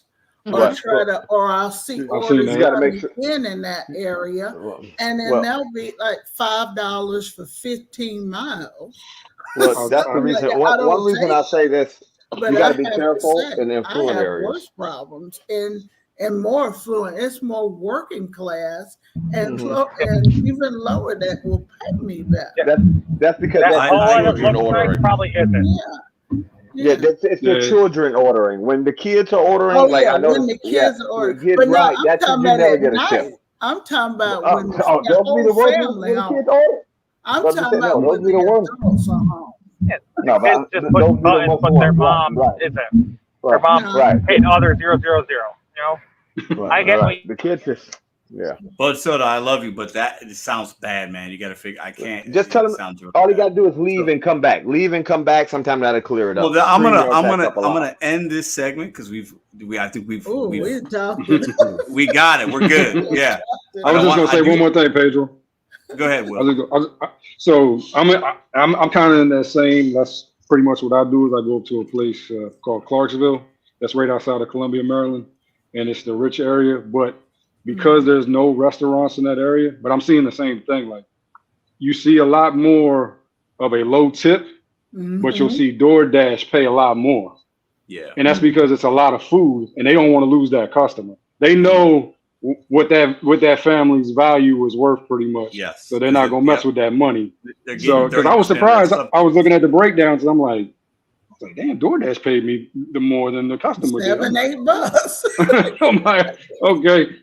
And that's the only reason I really was turning on the Uber thing is because it takes me 10 miles to get back into the zone, pretty much of Columbia, because Clarksville, where it takes me out, where those big tips are at, it takes about 10 minutes, and there's pretty much nothing around. But Uber Eats don't care. It's just like I'm gonna keep sending you stuff. I'll send you stuff to DC, and send you stuff back. Like DoorDash waits till you get back in your zone or near it before they even allow you to even take it off. Not me. Yeah, we'll say you're out the zone. It doesn't care where I'm at, in my zone or outside. If it takes me outside of my zone and I deliver that order, I'll start getting orders for whatever zone I am in, whether it's going back towards my zone or not. I think it's strange. No, so last question. So I'm new. So is that something that like after a certain amount of orders you get that option? No, I don't think so. Because everything I do, I have to schedule. So basically, I schedule the 4 p.m. to 10. And I schedule too, and so I'll drive. You know, it's like a 5-mile drive down the highway to get to the closest zone that I prefer to dash in. So I'll go to the Parma zone and I'll turn on, or I'll dash along the way. I'll get there. I'll get an order. Right. That, let's say, takes me down into the city of Cleveland.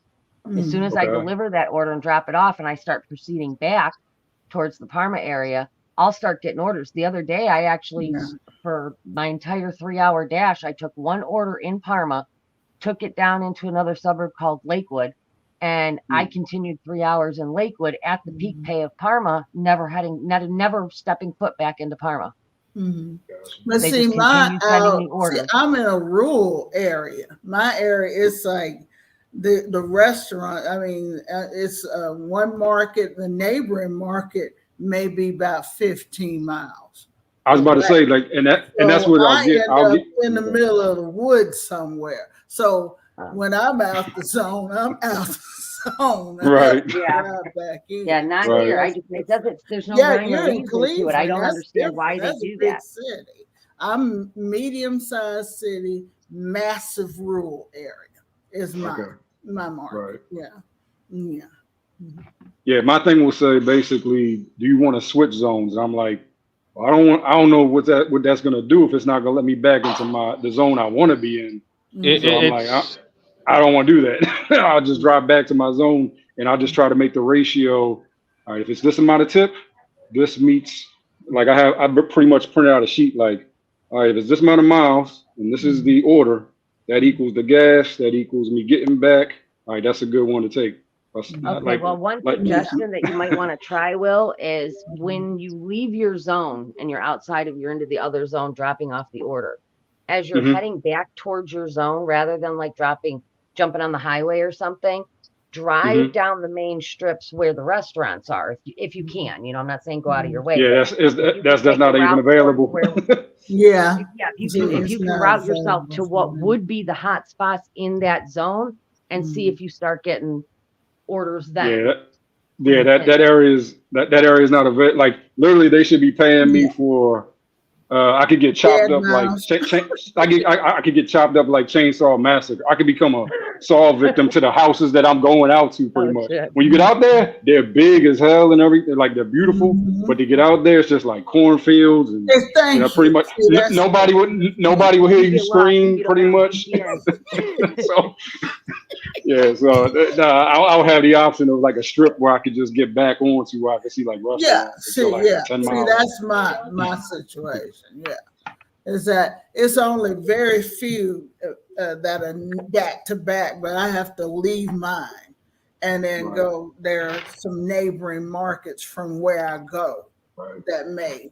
Listening to you guys makes me very humbled to be in a big market because God, I wouldn't know what I'd do. Oh yeah, having to deal with some of the issues you guys are talking I have about to be right much more selective. It has to be worth my while to do it, and usually I do get some, but it has to be where I'm not driving. My zone is giant, so I get that. It makes me realize that I'm grateful to have. I have many zones. There's 6 or 8 of them within 10 miles. Yeah, and they're all very busy, and they all are not like country or rural. That's the word I was looking for. They're not rural. There's one that isn't, so and I guess I'm very grateful for that. I got a question for everybody. Go ahead. Sure. Here recently, about a week or 2 weeks ago, I got an email from DoorDash that apparently here in Jacksonville, Florida, I don't know about anywhere else in the country, but I guess they're going to be launching some new pilot program that something about if you're at least 50% acceptance rate and the high pay order program. 4.5. No, but it's like a 4.5 customer rating that you're gonna be able to dash anytime. You're gonna be able that's the preliminary to the tier program. That would be I want cool. that. Huh? Is what No, program? you do not. You do not want that. Oh, what is the name of it? No. What was it? I'm trying to get the dash now by doing the. It's the I'm preliminary. prioritized on my shopping pays now, but I don't know how many I have to See, do in a week. I would love to do more. Hold on, guys. That- Pause. Yeah. Pause. Mhm. Kevin, can you say, so you got an email? What, can you tell me what it said again? Yeah, it said something about some new pilot program to where if your acceptance rate is at least 50%, and I think that if you have at least a 4.5 customer rating and something else that I don't know when it says to start, but I guess sometime maybe in next month that you'll be able to dash anytime. You'll have dash now, and I don't know if it's gonna be for the whole month. I got a thing probably about that. That's probably for people like anybody that's like a veteran, but say that like they have like a couple ding, because it is a 5.0 right now, right? It's got to be like super. It's basically what DoorDash is doing is DoorDash tests different things in different areas, right? So like I got like the Diamond Zone last like November. It's been about a year, right? And other people didn't get it. Some people in Florida and other areas have that tier program where it's like platinum, gold, and silver, right? Where you have to keep your acceptance rate above a certain thing, like every day in order to see priority access. But so they test different things, Kevin. So basically, what DoorDash, this is how I see it. What they're telling you is, hey, if you want to be able to dash now, which most of us, that's a really big benefit, right? Yeah. And a lot of people go for top dasher for that reason, because of where they're at is oversaturation, and they need to be able to dash now. So basically, Kevin, they're telling you, hey, get your AR up if you want the dash now option, right? So they're going to test certain things out. I think that's one of the tactics for them to get drivers to maybe take some crap orders every once in a while. But if you think it's going to be a benefit for you to have dash now, it might be beneficial for you, but only you're going to know that for yourself. I want to be able to do all these, when you're done, Kevin. all these, and I can't do that many. Please, I love them. But I can't. I'll find an email, Pedro, and I'll send you the email. No, Kevin, I know the email you're talking about. I got it. I actually talked about it on the video.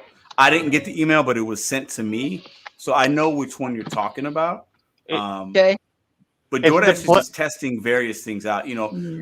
Several months ago, they started doing the in certain markets, you could do 7, 11, or 13 shopping pays in a week. And then the following week, you would have access to Dash Now because you did those shopping pay orders. They did that, and now in some markets, they're taking that away, but they might be adding in the thing that you just spoke about. So they're just testing different things out, and everything that they do is to is to get people to do shopping pays, because that's a priority for them, or it's to get them to take trash sometimes. Yeah. Right. And it is what it is. It's part of it. That's why for me, I didn't want to take the trash, so I was doing all these shopping pays for several months because I wanted the Dash Now option, right? So that worked for me, and I would get an Aldi I did Aldi the other day, 53 units, 53 items, and most of y'all would scoff at that. It took me 35 minutes, and it paid me $30. 53 items at Aldi.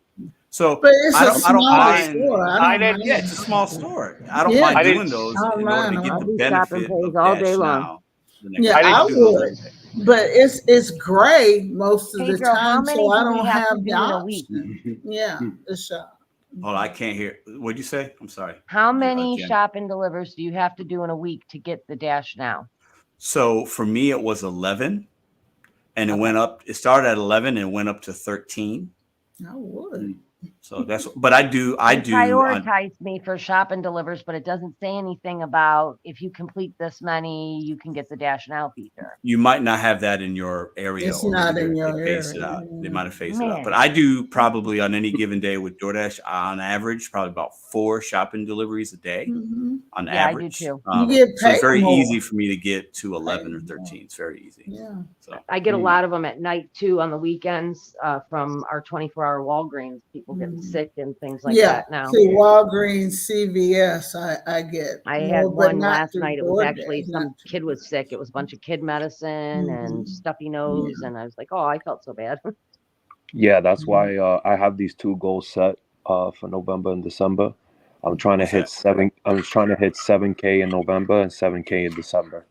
I think it's doable. I think it's a big possibility I could do 7K Ooh, in both of those months Oh, you together. can. nice. Oh, sure, you can. I'm trying to You're do. gonna, I mean, all you got to do is you're trading I'm your messing. time to make money. You know. Yeah, I Trading mean the time to way make the Yeah. plan that I have is that so for the past like 3 years I've been doing DoorDash. I don't do the weekends. I spend time with me and my girlfriend. But I'm gonna start working the weekends again because I see a lot of people make really good money on the It's weekends. Oh yeah, we I got just take crazy. Tuesday, Wednesday, or Thursday off. Yeah. Yeah, and I'm trying to. So I wake up super early because you know me and Matt we do some stuff, right? So yeah, I wake up like I'm out the house at like 7 o'clock in the morning. So I figure like from 7 to 7, maybe That's 8 o'clock, what I could make like 250, 300. It is doable, you know, because what I'm trying to do, and I think what people have to also understand, prepare for January, because January is gonna be a slow month. So I'm trying to stack Oh, up. yeah. Yeah, it's gonna be slow for all of Yeah. us, and I we're know gonna the see really bad trend. offers. Yeah. And I rather put like 2 or 3 months of expenses on the side and make sure I'm good, so that way I don't have to suffer that much in January. Maybe I might even do a little pride share. And I'm taking it down to a crawl. Well, you That's why multi-app. I'm working from home more. Hector, I think that's a really smart plan of attack, That's man. smart. I like Yeah, it. it's real smart. Yeah, I'm trying to get. You're forward thinking. You're thinking about a couple of months from now, right now, which is really good. Yeah, I mean, I'm trying to, because I just got this Lexus that I bought, and I'm 16 grand under the hole, so I'm trying to pay this shit off by next year, bro. Yeah, that's I hear my you. goal. I hear you. Get out I of hear it, you. so. I hear you. Say we just had this conversation the other day, so about the loan thing with cars. But yeah, dude, I think you could do it. I think you could probably earn more than that. Like you're a multi-apper, aren't you, Hector? Yeah. I got Are you just saying? Are you just lowballing yourself? No. I got multiple apps. I know what I'm doing. You know. Oh, okay. I just didn't know how many apps you had. I'm sorry. Yeah. I got 4 apps. I did want to comment. I'm getting the same program as Kevin is, and it's the preliminary to the stupid tier program. So I might revert back to an extreme cherry picker, not have a 70 to 80% all the time, because if we already got the lower base pay in my market, and it's bad. I will tell you this, because of Q4, and Pedro knows about Q4, busiest months for everybody, right? Not only DoorDash, but everybody, restaurants in general. All businesses, mostly, yeah. I actually believe the Dash Now option is actually the best move you could do for yourself. I'm just letting you know right now. I think that's the best move. That is chess move right there, not checkers. We're talking about a chess move. You know what I mean? Schedule hour blocks. Yeah. 7 days ahead. Or I had this scenario. This is crazy. I don't know, Pedro, if you've done this, but a few weeks ago, I had Uber and DoorDash on. I was doing the DoorDash. It was like a 10 for 4 shop. And then Uber sends me an 11 for 4 shop in the same Target. I do that all day, baby. Yep. Yeah, I did it on Instacart and DoorDash. When I had that triple on DoorDash, I also got a small Instacart. It ended up being a $42 banger hour. But man. I will say this: when you do this, message your customers, please, and let them know that you're looking for something and stuff like that. Be very communicative, because especially with Uber, they always take away the tip, and you know Instacart. But the Instacart bumped my tip, and all my DoorDash customers were like, "Oh my God, you're like the best." Yeah. Dude, they love me. So that's what I'm trying to do. So that's the plan of attack, because I know shop and pay orders is gonna be a killer right now. Like, I'm waiting till Halloween passes, and that's when the real money starts coming. The app said 95 minutes. I did it in 35. All the time in my market. That's what keeps me from being able to. There's not enough heat in my market or surrounding markets to be able to pop out 100 or more and shop that many shopping pays. I'll get an occasional one, but it doesn't heat up a whole lot until a certain time of the day that it heats up. So by the time it's heating up, it's getting late, and then it's going to be dark, and it's not safe for me to work too late at night. And so that's my issue with being able to get enough shop to be able to dash now and to be able to get your market just doesn't have the numbers because I have all these all day around me, and I know I would be daytimes when you're competing against the most. Yeah, huh? That dash now, it should be totally tied to your completion rate and you're getting the food there on time. That's what it should, that's what it should be tied to. Because I have great rating. I don't even like what you said for the last one. If you're waiting on merchants past the expected time, you're screwed. And a lot of times, if it's rush time, that's going to be past time. What I do as soon as I get to the restaurant is if it's not literally there on the side or the thing, I go right into that app and I click food still being prepared, and then I message the customer. I'm like waiting for it's even got like a set message says waiting for your order or pretty much something like that. So yeah, I mean, like, and the customer always says, usually say thank you for letting me know, and then as soon as the order comes out, I'm like, I'm on my way. And then that's usually when they're grading me pretty much. I don't know if like bad grades come until you get a certain amount of orders or anything right now. Right now I got 12 fives. I don't have nothing in any other number. So I'm like, you haven't had enough for that number to really mean anything yet. Okay. So right now I think I got 69 orders in the 2 weeks I've been doing this. Yeah. So you'll that 5, most new drivers have a 5 for a while. Okay. And then once you'll get a 1 or 2, and then that will go down to like 4.90 or something. Okay. Just keep it above 4.90, which I think is really easy, and you'll be fine. I wouldn't sweat that. Okay. I wouldn't sweat that number too much. As long as you're doing the right customer service things, that number will be fine for you. So listen, I appreciate y'all. It's been a long 25 minutes. I got one other thing. I got one other thing I want to talk about solo before I end the live, and it's probably going to take me 15 minutes. It's something that we did talk about here. I want to give perspective on the different types of people that have different types of money and how they order. And I want to talk about that for a little bit. So I'm going to do that. I appreciate you guys for coming on. It felt like a little old school live with everybody coming on together. Appreciate it. I thought it was good. You guys have a good rest of your Sunday. And for any people that's out in Cleveland, I'll be out there soon. So I'll see y'all then. So I appreciate you guys. Good night, everybody. Appreciate y'all. All right. Let's do that. All right. Let's see. Man, it's always fun when you got everybody on at once. Sometimes it's difficult. I know everybody's trying to talk, but it's good. I think when you're a panelist and you're coming on a show, I think they had a good time, and I think you guys in the chat, you guys had a good time. So successful show.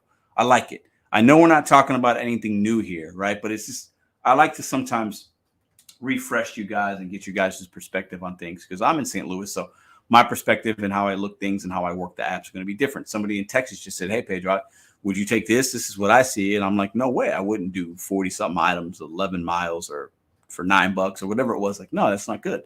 So everybody's market obviously is a very fluid thing. I wanted to address something that we talked about a little bit here, but I have a thought on it. I want you guys just vibe with me for a second, right? So somebody mentioned, I can't remember who. It might have been Hector, maybe. DoorDash makes most of their money off of people that maybe some would use the word poor, don't have a lot of money, lower middle class, like whatever words you want to use, right? People that don't have money, broke people. We'll call them broke, okay? I can say that. I was broke. I've been broke in my life, okay?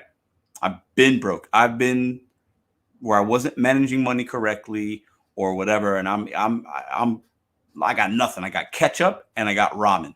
I got ketchup and spaghetti noodles and Vienna sausages. I was at that point. It didn't last long because I didn't like it and I figured shit out, right? But when you don't have money or financial literacy or good spending habits, it's actually more expensive for you to live sometimes. Now, hear me out for a second.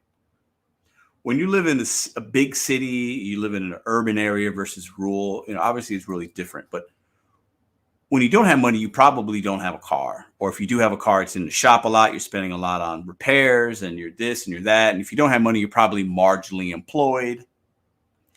If you don't have money, you're probably living somewhere where you're paying rent. Rent's very high for most people. Okay. You're also probably living in a city. A lot of cities like St. Louis has a city tax. So when you work somewhere, if you work in the city, live in the city, you get taxed more than if you live in a county. So if I live in South County, I don't pay a city tax.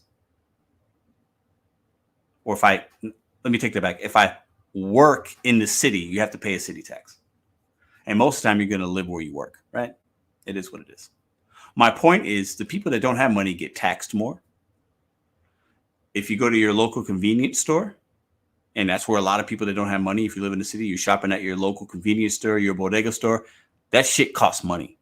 The bag of chips or the sandwich costs more there than it does at other places sometimes. It just does, because those convenience stores hike the price up. Walk into a local convenience store and try to get some diapers, some toilet paper. Try to buy a can of mayonnaise. It's going to cost you way more than if you went to Aldi, like twice as much. When you're a food company and you are trying to service and make as much money as you can, you want as many consumers as possible. And what DoorDash has done, and the other companies, they have targeted in some ways people that don't really have that much money. Now, they want the rich people too, but rich people don't order every day. Rich people order on a Friday night, a special occasion, a Saturday. Some rich people might order every day, but more so broke people and people living day to day or paycheck to paycheck, they are going to order more frequently than somebody that lives in a really nice home and whatever. I need you to trust me on that. And now it's not going to be 100%, but it's mostly. Okay. It's mostly. I worked at a casino. I've seen analytics. People that really don't have that much money gamble way more than people that have a lot of money. Now, the rich people, the whales, as they call them in the casino, they'll gamble, and they'll gamble large sums of money. So you want to keep those whales. You want to keep them happy. DoorDash customers that have a lot of money, they'll spend a lot of money, like we talked about tonight, $200 order, a sushi joint. But the frequency of that isn't a lot. But that customer is still worth value. But the person ordering $20 to $30 4 days a week, over the course of a year, is going to spend more money than the person ordering $200 worth of sushi every once in a while.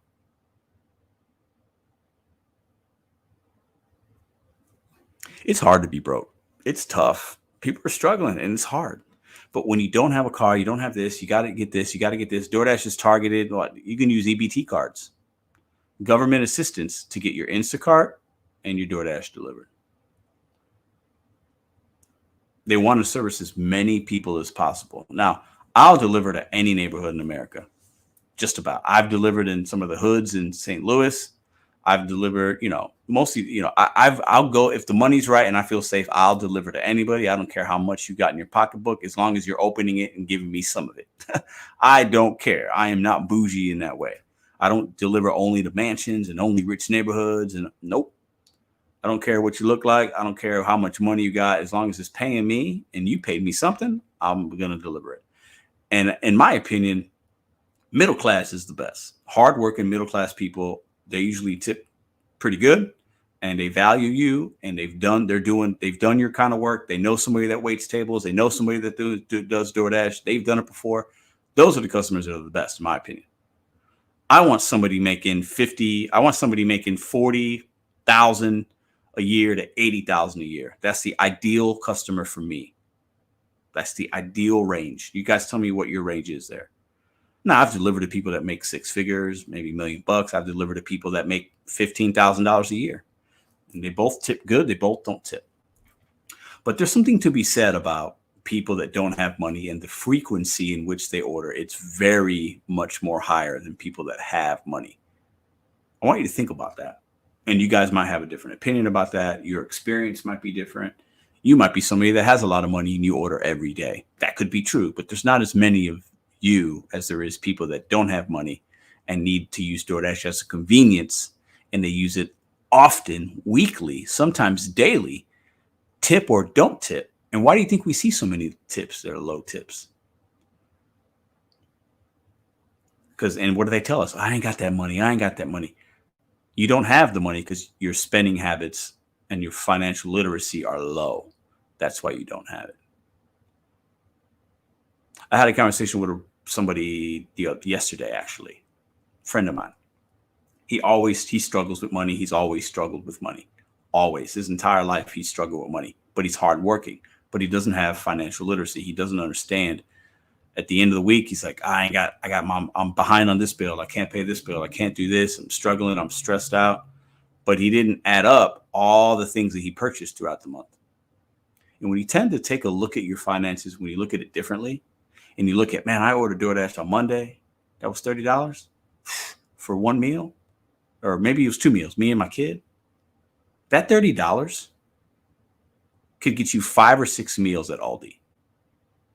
Let me repeat that for everybody. And everybody in the back, everybody watching the replay, everybody that's got something to say about Pedro's going off on a rant. He's being crazy. He's talking about people that ain't got money. It's the truth. That $30 DoorDash order. I went to Aldi today, actually. Okay? I went to Aldi today. That $30 DoorDash order you just placed, you got 2 meals out of, a lunch or dinner or whatever. You ate 2 times, you and one other person. And it could have been more than 30. Could have been way more. Okay? I'm being kind. You could have got 5 or 6 different meals at Aldi. So when we talk about not having money, we talk about struggling, we have to make better financial decisions. We just do. And it's not easy to do that, though, because the convenience of DoorDash, like I said, people that don't have money, maybe you don't have a car, or your car's in the shop, and you just need it delivered now. I'm on a rush. I got to go to my job. I got to do this. I got 5 jobs. That's why I talk about how do we make other bet on you that goes one day at a time, other ways to make money passively, because poor people and broke people, and I was one of them, make all their money usually actively. When you start to figure out how to make money passively, you start to get out of that feeling of being broke and the stress level of that, and you can start looking at things a little bit differently. I'm going to read the chat because I want to get you guys' opinion on that. But I believe broke people spend way more money, 10 times more money than people that have money, especially with the food delivery apps and apps that are of a convenience when it comes to things that you can do for yourself. Because when you're broke, you should be eating at home. Grilled cheese, ramen, hot. You can actually cook decent, good tasting meals and it doesn't have to cost a lot. Soups aren't really very expensive to make, actually. You can eat several meals on soups and this and that. And you go to Costco and you buy a whole steak butt and you chop that steak up. That's going to save you money versus buying individual steaks or buying a Outback purchase from DoorDash that costs you $150 and you get one meal off that for your family. Whereas if you go to Costco and buy that butt and chop it up and freeze it or whatever, that's how people that have money keep their money. They make good financial decisions, especially when it comes with food.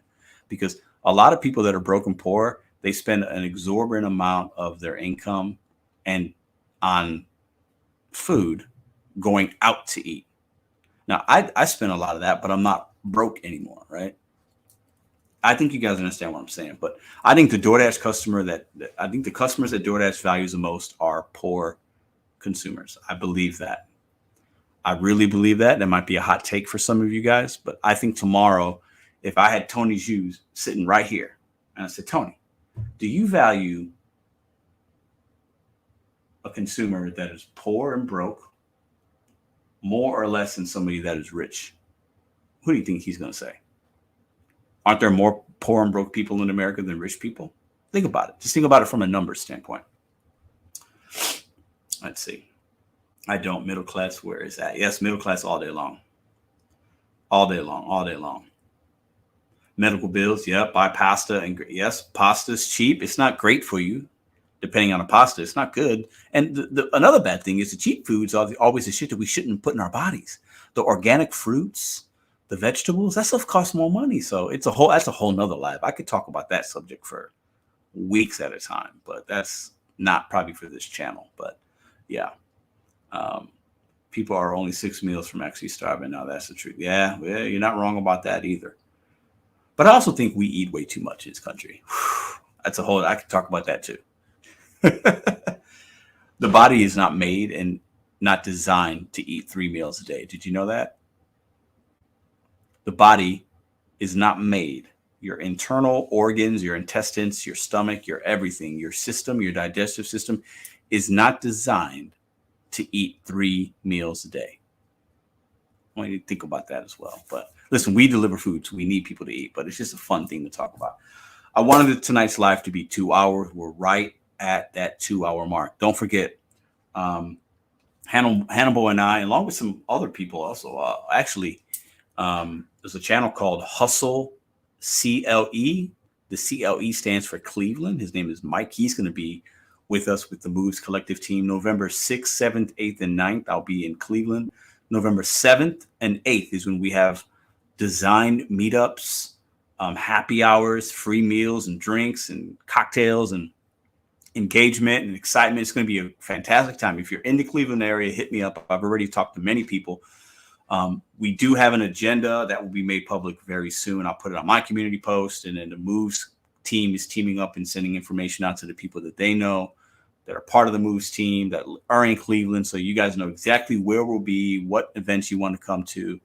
You can come to any of them. You can come to all of them. You can come to none of them, and you can watch the content that I'll make along with other people. It's going to be a really good time. UDM Delivers will be on the show November 5th. So 2 weeks from now, I'll have him on. It's just me and him.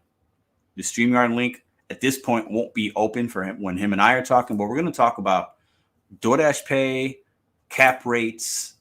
Does DoorDash cap you? He has an interesting perspective on that, and I want to pick his brain a little more.